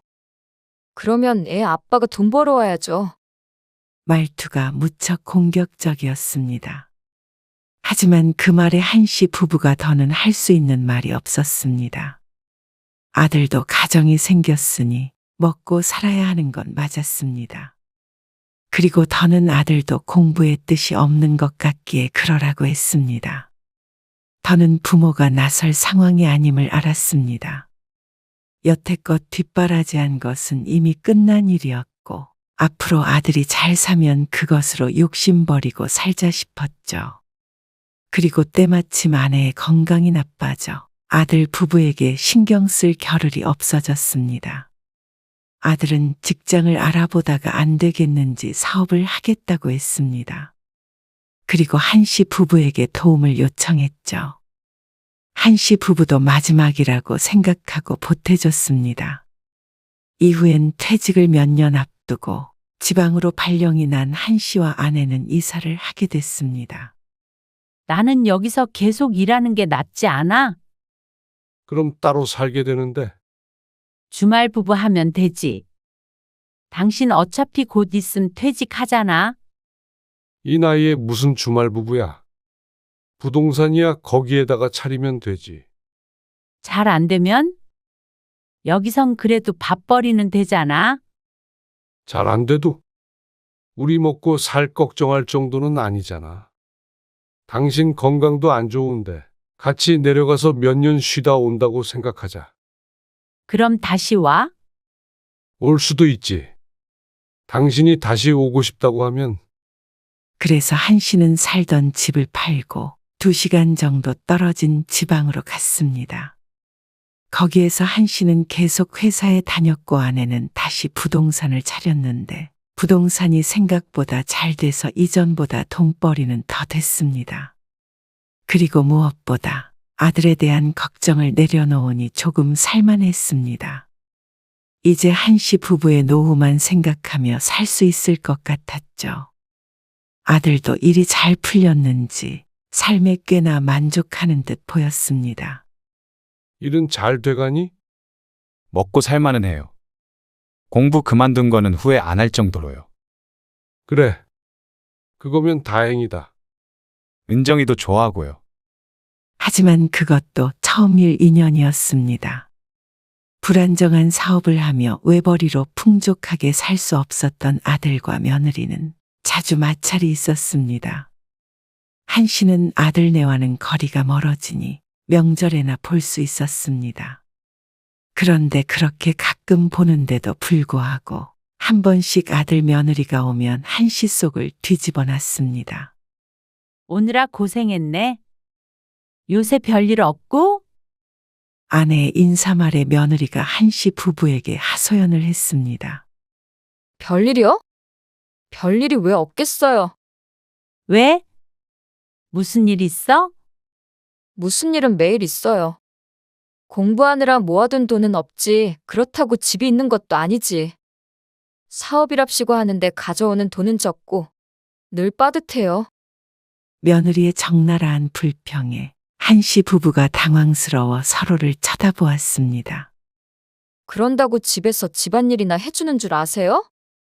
남들은 남편이 애 봐주고 설거지 해주고 다 해요. 은정아, 그런 얘기를 지금 왜 해? 어머님, 아버님 탓도 있는 거잖아. 일하고 들어와서 애도 보고 설거지도 하라는 거야? 쓰레기도 내가 버리고 하잖아. 그 정도는 누구나 하는 거고. 그럼 적어도 애 때문에 나 주저앉혔으면 돈 걱정은 안 하게 해야 할 거 아니야? 그만하자. 엄마 아빠 앞에서 이게 뭐야? 맨날 그만하래? 그럼 너도 돈을 벌던가. 그럼 애는 누가 키워? 다 큰 애를 뭘 키운다는 거야? 어린이집 갔다가 5시에 집에 오는데. 그때까지 너는 뭐 하는데? 그만해라. 한 씨가 더 이상은 듣고 있을 수 없어 아들 내외를 말렸습니다. 이런 대화가 이번이 처음은 아니었습니다. 부부싸움을 하려거든 집에서나 하지 왜 명절에 와서 이러는지 몰랐습니다. 며느리가 한 씨 부부에게도 불만이 많은 듯 했습니다. 그렇게 도와줬는데도 고맙다는 말 한마디 듣지도 못하고 여전히 원망만 듣는 현실에 한숨이 나왔습니다. 아들도 먹고 살 만큼은 번다고 했는데 그러면 며느리도 같이 일하면 충분히 살아갈 수 있지 않나 싶었죠. 차라리 덜 보고 사는 게 마음이 편할 것 같았습니다. 며느리도 명절에 굳이 오고 싶지 않은 눈치이고 한 씨 부부도 이런 모습을 보는 게 전혀 달갑지 않았습니다. 그래서 다음 명절이 다가왔을 때 한 씨가 아들에게 전화해 말했습니다. 이번 명절부터는 너희끼리 시간 보내. 무슨 말씀이세요? 내려오지 말라는 말이야. 왜요? 아들이 의아해했습니다. 너희 엄마 건강도 안 좋고 왜요? 어디가 아프신데요? 좀 쉬고 싶어 해. 집에 누구 오면 음식도 해야 되고 신경 써야 하니까. 엄마 병원 자꾸 다니는데 명절에라도 좀 쉬어야지. 일을 그만두시면 되지 않아요? 그건 아내가 원하지 않아 했습니다. 벌 수 있을 때까지 일을 하고 싶다고 했죠. 한 씨는 아내를 핑계로 명절에 아들 며느리에게 오지 말라고 했습니다. 얼떨떨해 하는 것 같기는 했지만 아들도 굳이 내려오겠다고 하진 않았죠. 도영이는 안 보고 싶으세요? 그럼 거의 못 보는 건데. 물론 내 손주가 예쁘긴 했지만 이제는 좀 마음 편히 평화롭게 살고 싶었습니다. 여보, 예전에 살던 집 옆에 아파트 있지? 거기 급매물이 나왔는데 그거 사둘까? 얼마나 싸게 나왔는데. 아내가 시세보다 8천만 원 낮게 나왔다는 아파트를 사자고 했습니다. 전세 세입자도 있어서 목돈 안 들이고 살 수 있어. 어차피 당장 올라가서 살 것이 아니니 사두었다가 퇴직 후에 천천히 이사하면 좋을 것 같았습니다. 적은 돈 들여서 사고 나중에 세입자에게 돌려줄 전세금은 천천히 모으자고 했죠. 한 씨도 아내의 의견에 동의했습니다. 돈을 모으러 노후 자금이라고 생각하고 한 씨 부부는 아파트를 사게 되었습니다. 그리고 그 뒤엔 조금씩 저축을 해서 전세금을 마련했습니다. 몇 년 뒤에 신혼부부 세입자들이 이사를 나간다고 할 때쯤엔 대출 없이 전세금을 돌려줄 수 있었죠. 다음 세입자 구하지 말고 리모델링해서 두자. 그래. 병원 왔다 갔다 할 때도 있으니까. 그리고 슬슬 올라갈 준비해야지. 퇴직 후에 바로 올라가려던 걸 아내가 부동산이 잘 되니 조금만 더 있다가 가자고 해서 기다렸습니다. 그래서 한 씨 부부는 1년 정도 후에 이사를 할 생각이었죠. 그래서 세입자가 퇴거한 뒤에 전체적으로 리모델링을 했습니다. 평생 살 집이었으니 제대로 깔끔하게 고치느라 왕복 4시간 거리를 거의 매주 다녀야 했습니다. 그래도 살던 동네로 다시 이사할 생각에 좋았습니다. 근처에 대학병원이 있어 왔다 갔다 할 일이 종종 있었는데 집이 있으니 머물다 가기도 했죠. 그러던 어느 날이었습니다. 저 공부를 다시 해볼까 해요. 아들이 전화해서 하는 말에 놀랐습니다. 그런데 듣고 보니 전혀 공부할 상황이 아닌 듯 했습니다. 전세 보증금도 날려서 지금 오갈 데도 없어요. 뭐? 보증금을 어떻게 날려? 일이 잘 안 풀렸어요. 사업을 하다 경기가 안 좋아서 대출을 받아 썼다는 아들. 근데 공부를 어떻게 하겠다는 거야, 갑자기. 은정이가 회사 다니기로 했어요. 인생 마지막 도전이라고 생각하려고요. 이게 아니면 그저 그렇게 살다가 나중에 애 교육도 제대로 못 시킬 것 같아요. 1년 허리띠 졸라매려고요. 한 씨는 근심을 숨기지 못했습니다. 공부도 여유가 있는 상황에서 해야지. 혼자 벌어서 어떻게 살겠어? 이 300만 원 벌어서 식구가 살아줘? 당장 집도 문제라며. 그러자 아들이 조심스럽게 말을 꺼냈습니다. 집은 아버지 빈집 있으시잖아요. 그 집에서 살겠다고? 네. 집 문제만 해결돼도 아끼면 살 수 있어요. 1년 있다가 엄마 아빠도 올라갈 거야. 1년이면 충분해요. 1년 안에 합격할게요. 아들의 말에 고민이 됐습니다. 아들 말처럼만 되면 더할 나위 없이 좋았습니다. 어차피 비어있는 집이니 아들네가 살면서 합격해서 나온다면 지금보다 훨씬 잘 살 수 있을 테니 말이죠. 공부를 그만둘 당시에도 안타까웠기 때문에 아들의 계획이 걱정스러운 한편 기대가 되기도 했습니다.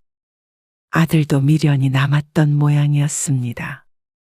차라리 불안정한 사업을 하느니 1년만 고생하는 게 나을 것 같았습니다.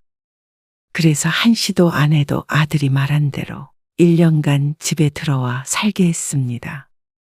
그리고 잘 살아보려고 노력하는 아들 부부가 딱해 한 씨가 종종 도와주곤 했습니다.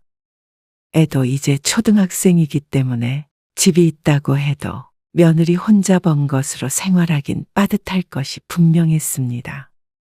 이번 주에 병원에 가거든. 올라가는 김에 반찬 좀 해줄게. 그러면 감사하죠.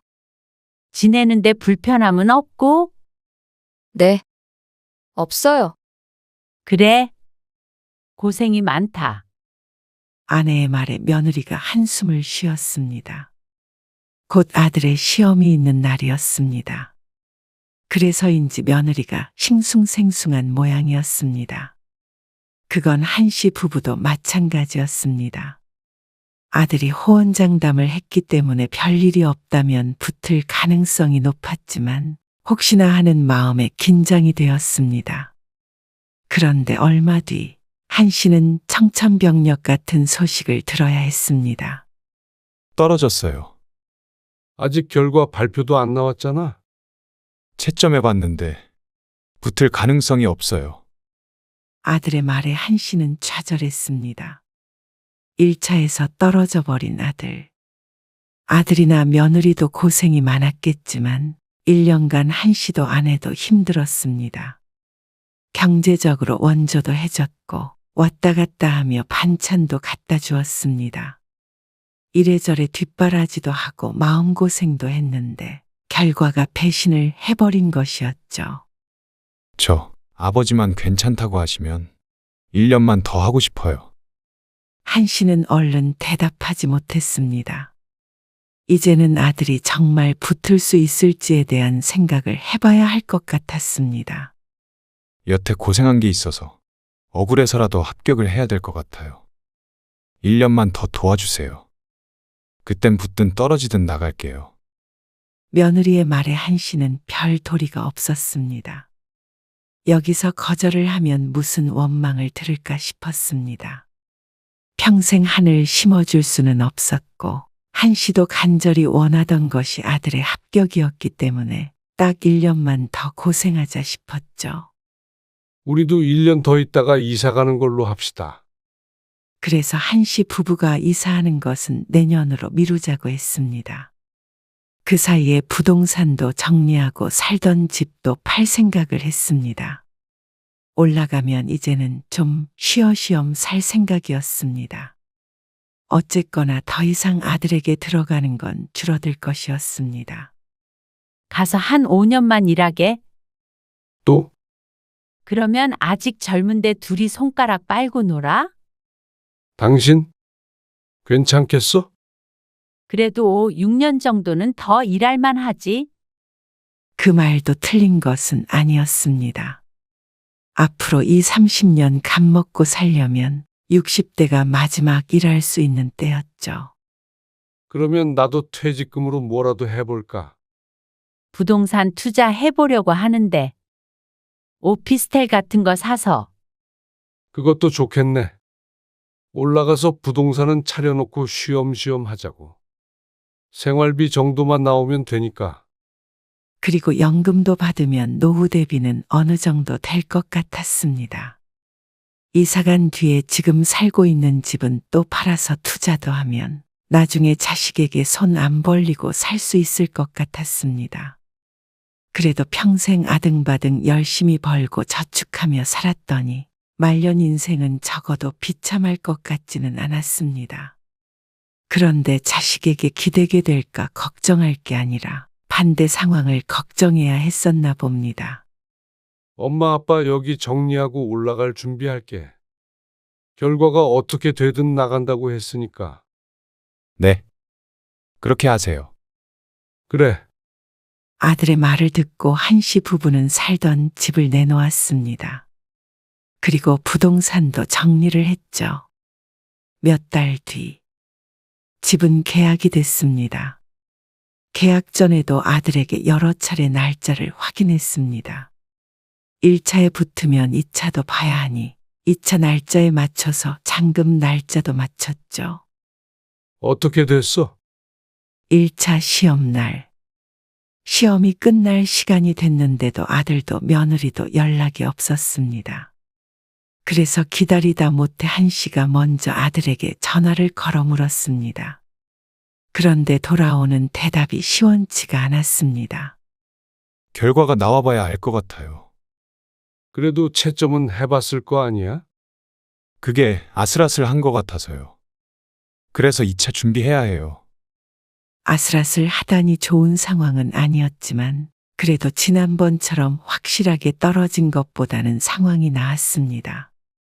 한 달 뒤 1차 시험 결과 발표가 있는데 아들의 공부를 방해하지 않기 위해 한 달간 아들에겐 따로 연락도 하지 않았습니다. 그 사이에 아내의 환갑이 있었는데 그때도 아들 며느리에게서 전화 한 통 없었어도 그러려니 했습니다. 그보다 중요한 게 합격이라고 생각한 아내가 아들에게 전화하려는 한씨를 말렸죠. 아들은 1차에 합격을 했다고 전했습니다. 그래서 이제 2차도 봐야 했는데 그래서 또 거의 2달간은 한씨 부부도 긴장한 채로 지냈습니다. 하지만 2차 시험 결과에 한씨는 또다시 좌절해야 했습니다. 어쩔 수 없잖냐? 아들은 더 이상 공부는 안 될 것 같다고 했습니다. 그 말에 한씨는 아들을 탓하지 않았습니다. 안타깝지만 이게 이제는 30 후반이 되어 가는데 아들 말처럼 언제까지 공부만 할 수는 없었습니다. 손주도 커가니까 꿈만 쫓을 수는 없었죠. 며느리가 혼자 버는 돈도 세 식구가 생활하기에 택도 없었습니다. 그렇다고 또 1년간 한씨 부부가 뒷바라지 하기엔 이제는 지치기도 했습니다. 아들도 이번이 마지막이라고 했으니 이제는 미련을 버릴 때가 된 것 같았습니다. 이게 한계인가 봐요. 아들은 크게 낙담했습니다. 그래도 최선을 다했잖냐? 속이 무척 쓰렸지만 한씨는 아들을 위로했습니다.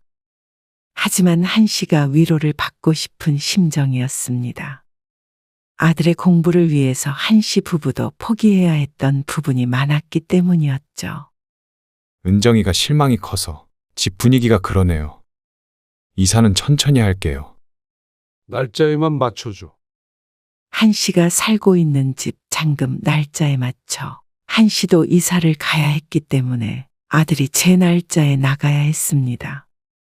왠지 아들을 쫓아내는 것 같아 마음이 쓰였지만 그래도 이제는 모든 걸 제자리에 돌려놓아야 했죠. 아들은 직장을 구하겠다고 했습니다. 그 일로 며느리와는 크게 다툰 것 같았죠. 하지만 그래서 그런지는 몰라도 아들은 갑작스레 연락이 와 정해진 날짜에는 이사를 나갈 수 없다고 했습니다. 뭐, 안 돼. 그럼 엄마 아빠는 어떻게 해? 이 집을 비워줘야 한다니까. 알긴 아는데요. 저도 직장 구하고 자리 잡을 시간은 주셔야죠. 이미 반년 전에 정해진 날짜였지만 아들은 막무가내였습니다. 그리고 며느리도 전화해서 한 씨에게 따졌습니다. 이 상황에서 이대로 쫓아내시면 저희는 그럼 길에서 생활하나요? 뭐, 돈이 있어야 나가죠. 그러려면 애 아빠가 직장이라도 구해야 하잖아요. 안 그래요? 그러게 왜 이렇게 촉박하게 계약을 하셨어요? 쫓아내고 싶으셨던 것처럼. 며느리의 말에 기가 막혔습니다. 쫓아내긴 누가 쫓아낸다는 것인지 몰랐습니다. 2년이나 공짜로 살게 해줬는데 나가면서 고맙다는 말 정도는 할 줄 알았더니 배째라는 식으로 나오고 한 씨를 원망까지 했습니다. 아무리 자식은 부모 마음을 모른다고 해도 이건 너무한 게 아닌가 싶었습니다. 애들 말대로 그냥 무작정 나가라고 할 수는 없잖아. 내가 연락해서 2달 정도만 미뤄볼게. 그때 계약할 때도 급한 거 아니라고 했거든. 그래도 계약한 게 있는데 쉽게 미뤄줘? 혹시 모르잖아. 일단 물어나 볼게. 매수자에게 연락을 해보겠다는 아내. 아들 때문에 이게 무슨 불편한 상황인가 싶었습니다. 시험 결과가 발표되고도 한 달가량 시간이 있었는데 말이죠. 얼마 남겨두지도 않고 갑자기 일어나 싶었습니다. 그런데 천만다행히도 매수자가 양해를 해주어 잔금 날짜를 미룰 수 있었습니다. 그쪽은 당장 이사 들어올 게 아니라 2달 정도 미뤄도 괜찮다고 했죠. 그리고 계약 이후로 집값이 살짝 올랐는데 그것에 선심을 쓴 듯 했습니다. 그래도 별 탈 없이 얘기가 돼서 다행이었습니다. 그런데 또다시 미룬 날짜가 돼가는데도 아들은 잠잠했습니다. 어디로 이사를 가게 되었다. 며칠 날 가겠다 하는 말이 전혀 없었습니다. 불안했던 한 씨가 아들에게 전화를 걸었습니다. 그러자 아들이 또다시 엉뚱한 소리를 했습니다. 저희 여기서 계속 살면 안 돼요?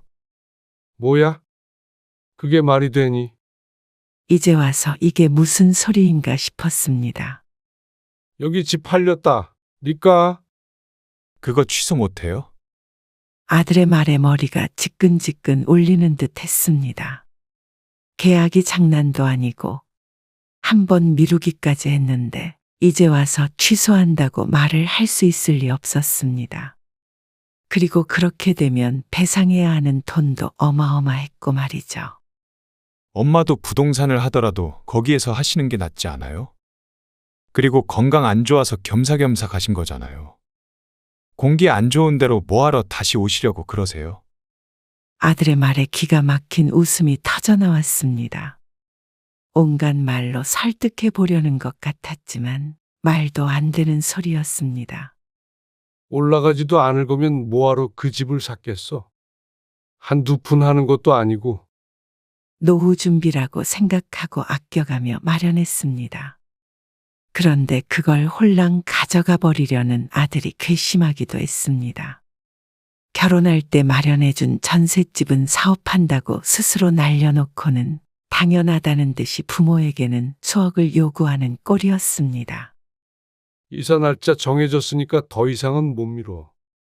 우리도 이삿짐 센터 예약을 했으니까. 맞춰서 비워줘라. 한 씨가 단호하게 말했습니다. 그동안 한 씨가 아들 뒷바라지 하느라 들인 돈이 그 아파트 가격보다 더 많을 것이었습니다. 이만하면 된 것 아닌가 싶었습니다. 도대체 언제까지 자식 앞가림을 대신 해줘야 하나 답답했습니다. 마지막으로 해보겠다던 공부까지 도와줬으면 충분하다 못해 넘친다고 생각했습니다. 이 이상 바란다면 그건 아들의 욕심이었고 부모에 대한 마음이 조금도 없는 것으로 여겨졌습니다. 그러자 이번에도 아들에게 바톤을 넘겨받듯이 며느리가 연락을 해왔습니다. 평소엔 안부 연락조차 없는 며느리는 꼭 따질 때만 부지런했죠. 아버님, 저희 결혼할 때 작은 전셋집에서 시작했어요. 그런데 어떻게 어머님, 아버님은 집을 2개를 살 생각을 하셨어요? 저는 그때도 너무 서운했는데 아무 말씀 안 드렸잖아요. 돈이 남아돌아서 2채를 가지고 있었던 것이 아니었습니다. 은행에 저축하는 대신 부동산에 저축한 셈 치고 마련했던 것이었습니다. 하지만 며느리는 섭섭하다고 난리였습니다. 자식이 우선 아니에요? 어머님, 아버님은 이 집 아니어도 사시잖아요. 그리고 저 2년간 혼자 일하면서 아버님 아들 공부시켰어요. 그런데 어떻게 떨어졌다고 이렇게 쫓아내세요? 남이 들으면 천하의 나쁜 시부모가 따로 없을 듯 했습니다. 하지만 실상은 조금 달랐습니다. 아들이 공부하고 며느리가 직장에 다닌 것은 맞지만 한 씨가 도운 부분도 컸습니다. 며느리 혼자 공부시킨 것은 결코 아니었습니다. 집도 월세 한 푼 안 받고 빌려준 것은 아무것도 아닌 모양이었습니다. 며느리 힘들까봐 집에 찾아가지도 않고 아내가 반찬만 해다 나르기도 했습니다. 그리고 아들이 공부한 것이 꼭 우리 좋으라고 한 것 같았지만 결국엔 자신들이 더 안정적이고 풍족하게 살려고 투자를 한 것이었습니다. 그런데 왜 모든 것을 한 씨 탓으로 돌리는지 모를 일이었습니다. 며느리만 대단한 희생을 한 것처럼 말이죠. 그래서 한 씨 부부가 보상으로 그 집을 줘야 한다고 생각하는 것 같았습니다. 아들이 공부하기 전엔 10년 가까이 일을 안 하고 집에 있던 며느리였는데 말이죠. 우리는 부모로서 해줄 만큼 해줬다고 생각한다. 어떻게 30 넘은 자식 며느리 생활비까지 대줬겠냐? 이만하면 되지 않았니? 부모도 부모 삶이 있는 거잖아. 그거 너희 주고 나중에 노후에 돈 없어서 너희한테 손 벌리면 그게 좋겠냐? 너흰 젊으니까 충분히 노력하면 일어날 수 있잖아. 착실히 살아. 그러자 며느리의 씩씩대는 숨소리가 들렸습니다. 더 이상 집 파는 건 못 미루니까 제 날짜에 맞춰서 집 비워줘. 자식한테 너무하신 거 아니에요? 아버님 손주도 있잖아요. 좀 생각을 해주세요. 그러면서 며느리도 아들과 똑같은 말을 했습니다. 이사하지 말고 이곳에서 계속 살라는 말이었습니다. 저희는 못 나가요. 그냥 물려줬다고 생각해주세요. 하나밖에 없는 자식이잖아요. 그 하나밖에 없는 자식이 집을 뺏어갈 생각을 할 줄은 몰랐습니다. 못 나가겠다고 버티는 날강도 같은 자식 때문에 한 씨는 골치가 아프기도 했고 가슴도 아팠습니다. 그리고 여태 해준 것에 대한 감사함은 눈꼽만큼도 없는 아들 며느리가 괘씸했습니다. 왜 더 주지 않느냐고 땡깡이나 피우는 자식이 내 자식인 게 부끄러울 지경이었습니다. 부모가 평생 열심히 번 돈으로 부모 도움받아서 편히 살았으면서 노후까지 위협하나 싶었죠. 그러자 며느리가 이혼하겠다고 난리가 났습니다. 아들은 자식이 이혼하는 꼴 보고 싶냐면서 협박 아닌 협박을 했습니다. 한 씨 부부는 아들 며느리에게 정이 떨어지는 것 같았습니다. 이런 게 자식이라면 차라리 자식 없이 사는 게 낫겠다 싶었습니다. 우리는 너희한테 손 안 벌리고 살려고 열심히 사는데 너희는 뭐가 문제길래 착실하게 살질 못해. 이혼하게 생기면 차라리 이혼을 하고 각자 살아. 부모 협박할 생각 말고 못 나가겠다고 버티면 소송이라도 하자. 법은 아주 잘 알잖냐? 그렇게 아들을 쫓아내버렸습니다. 아들은 나가면서도 억울해했고 한 씨 부부를 원망했습니다. 자식에게 어쩜 이렇게 매정하냐고 했죠. 정말 매정하게 살았으면 한 씨 부부도 억울하지 않았습니다. 이래서 자식은 키워봐야 다 소용이 없다는 말이 있는 것 같았습니다.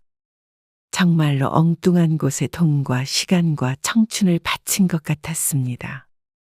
한씨 부부는 제 날짜에 이사를 했습니다. 아들이 떠나간 자리에 들어가기 씁쓸했지만 그런 생각은 안 하고 살기로 했습니다. 이제는 아내만 챙기며 살기로 다짐했습니다. 사실 자식만 아니었어도 지금보다는 훨씬 나은 삶을 살았을 것이었습니다. 60 넘어서 이렇게 되리라고는 생각지도 못했죠. 하지만 늦었다고 생각할 때가 가장 빠르다고 했습니다. 이제라도 정신 차리고 자식을 끊어낸 것은 잘한 일이라고 생각했습니다.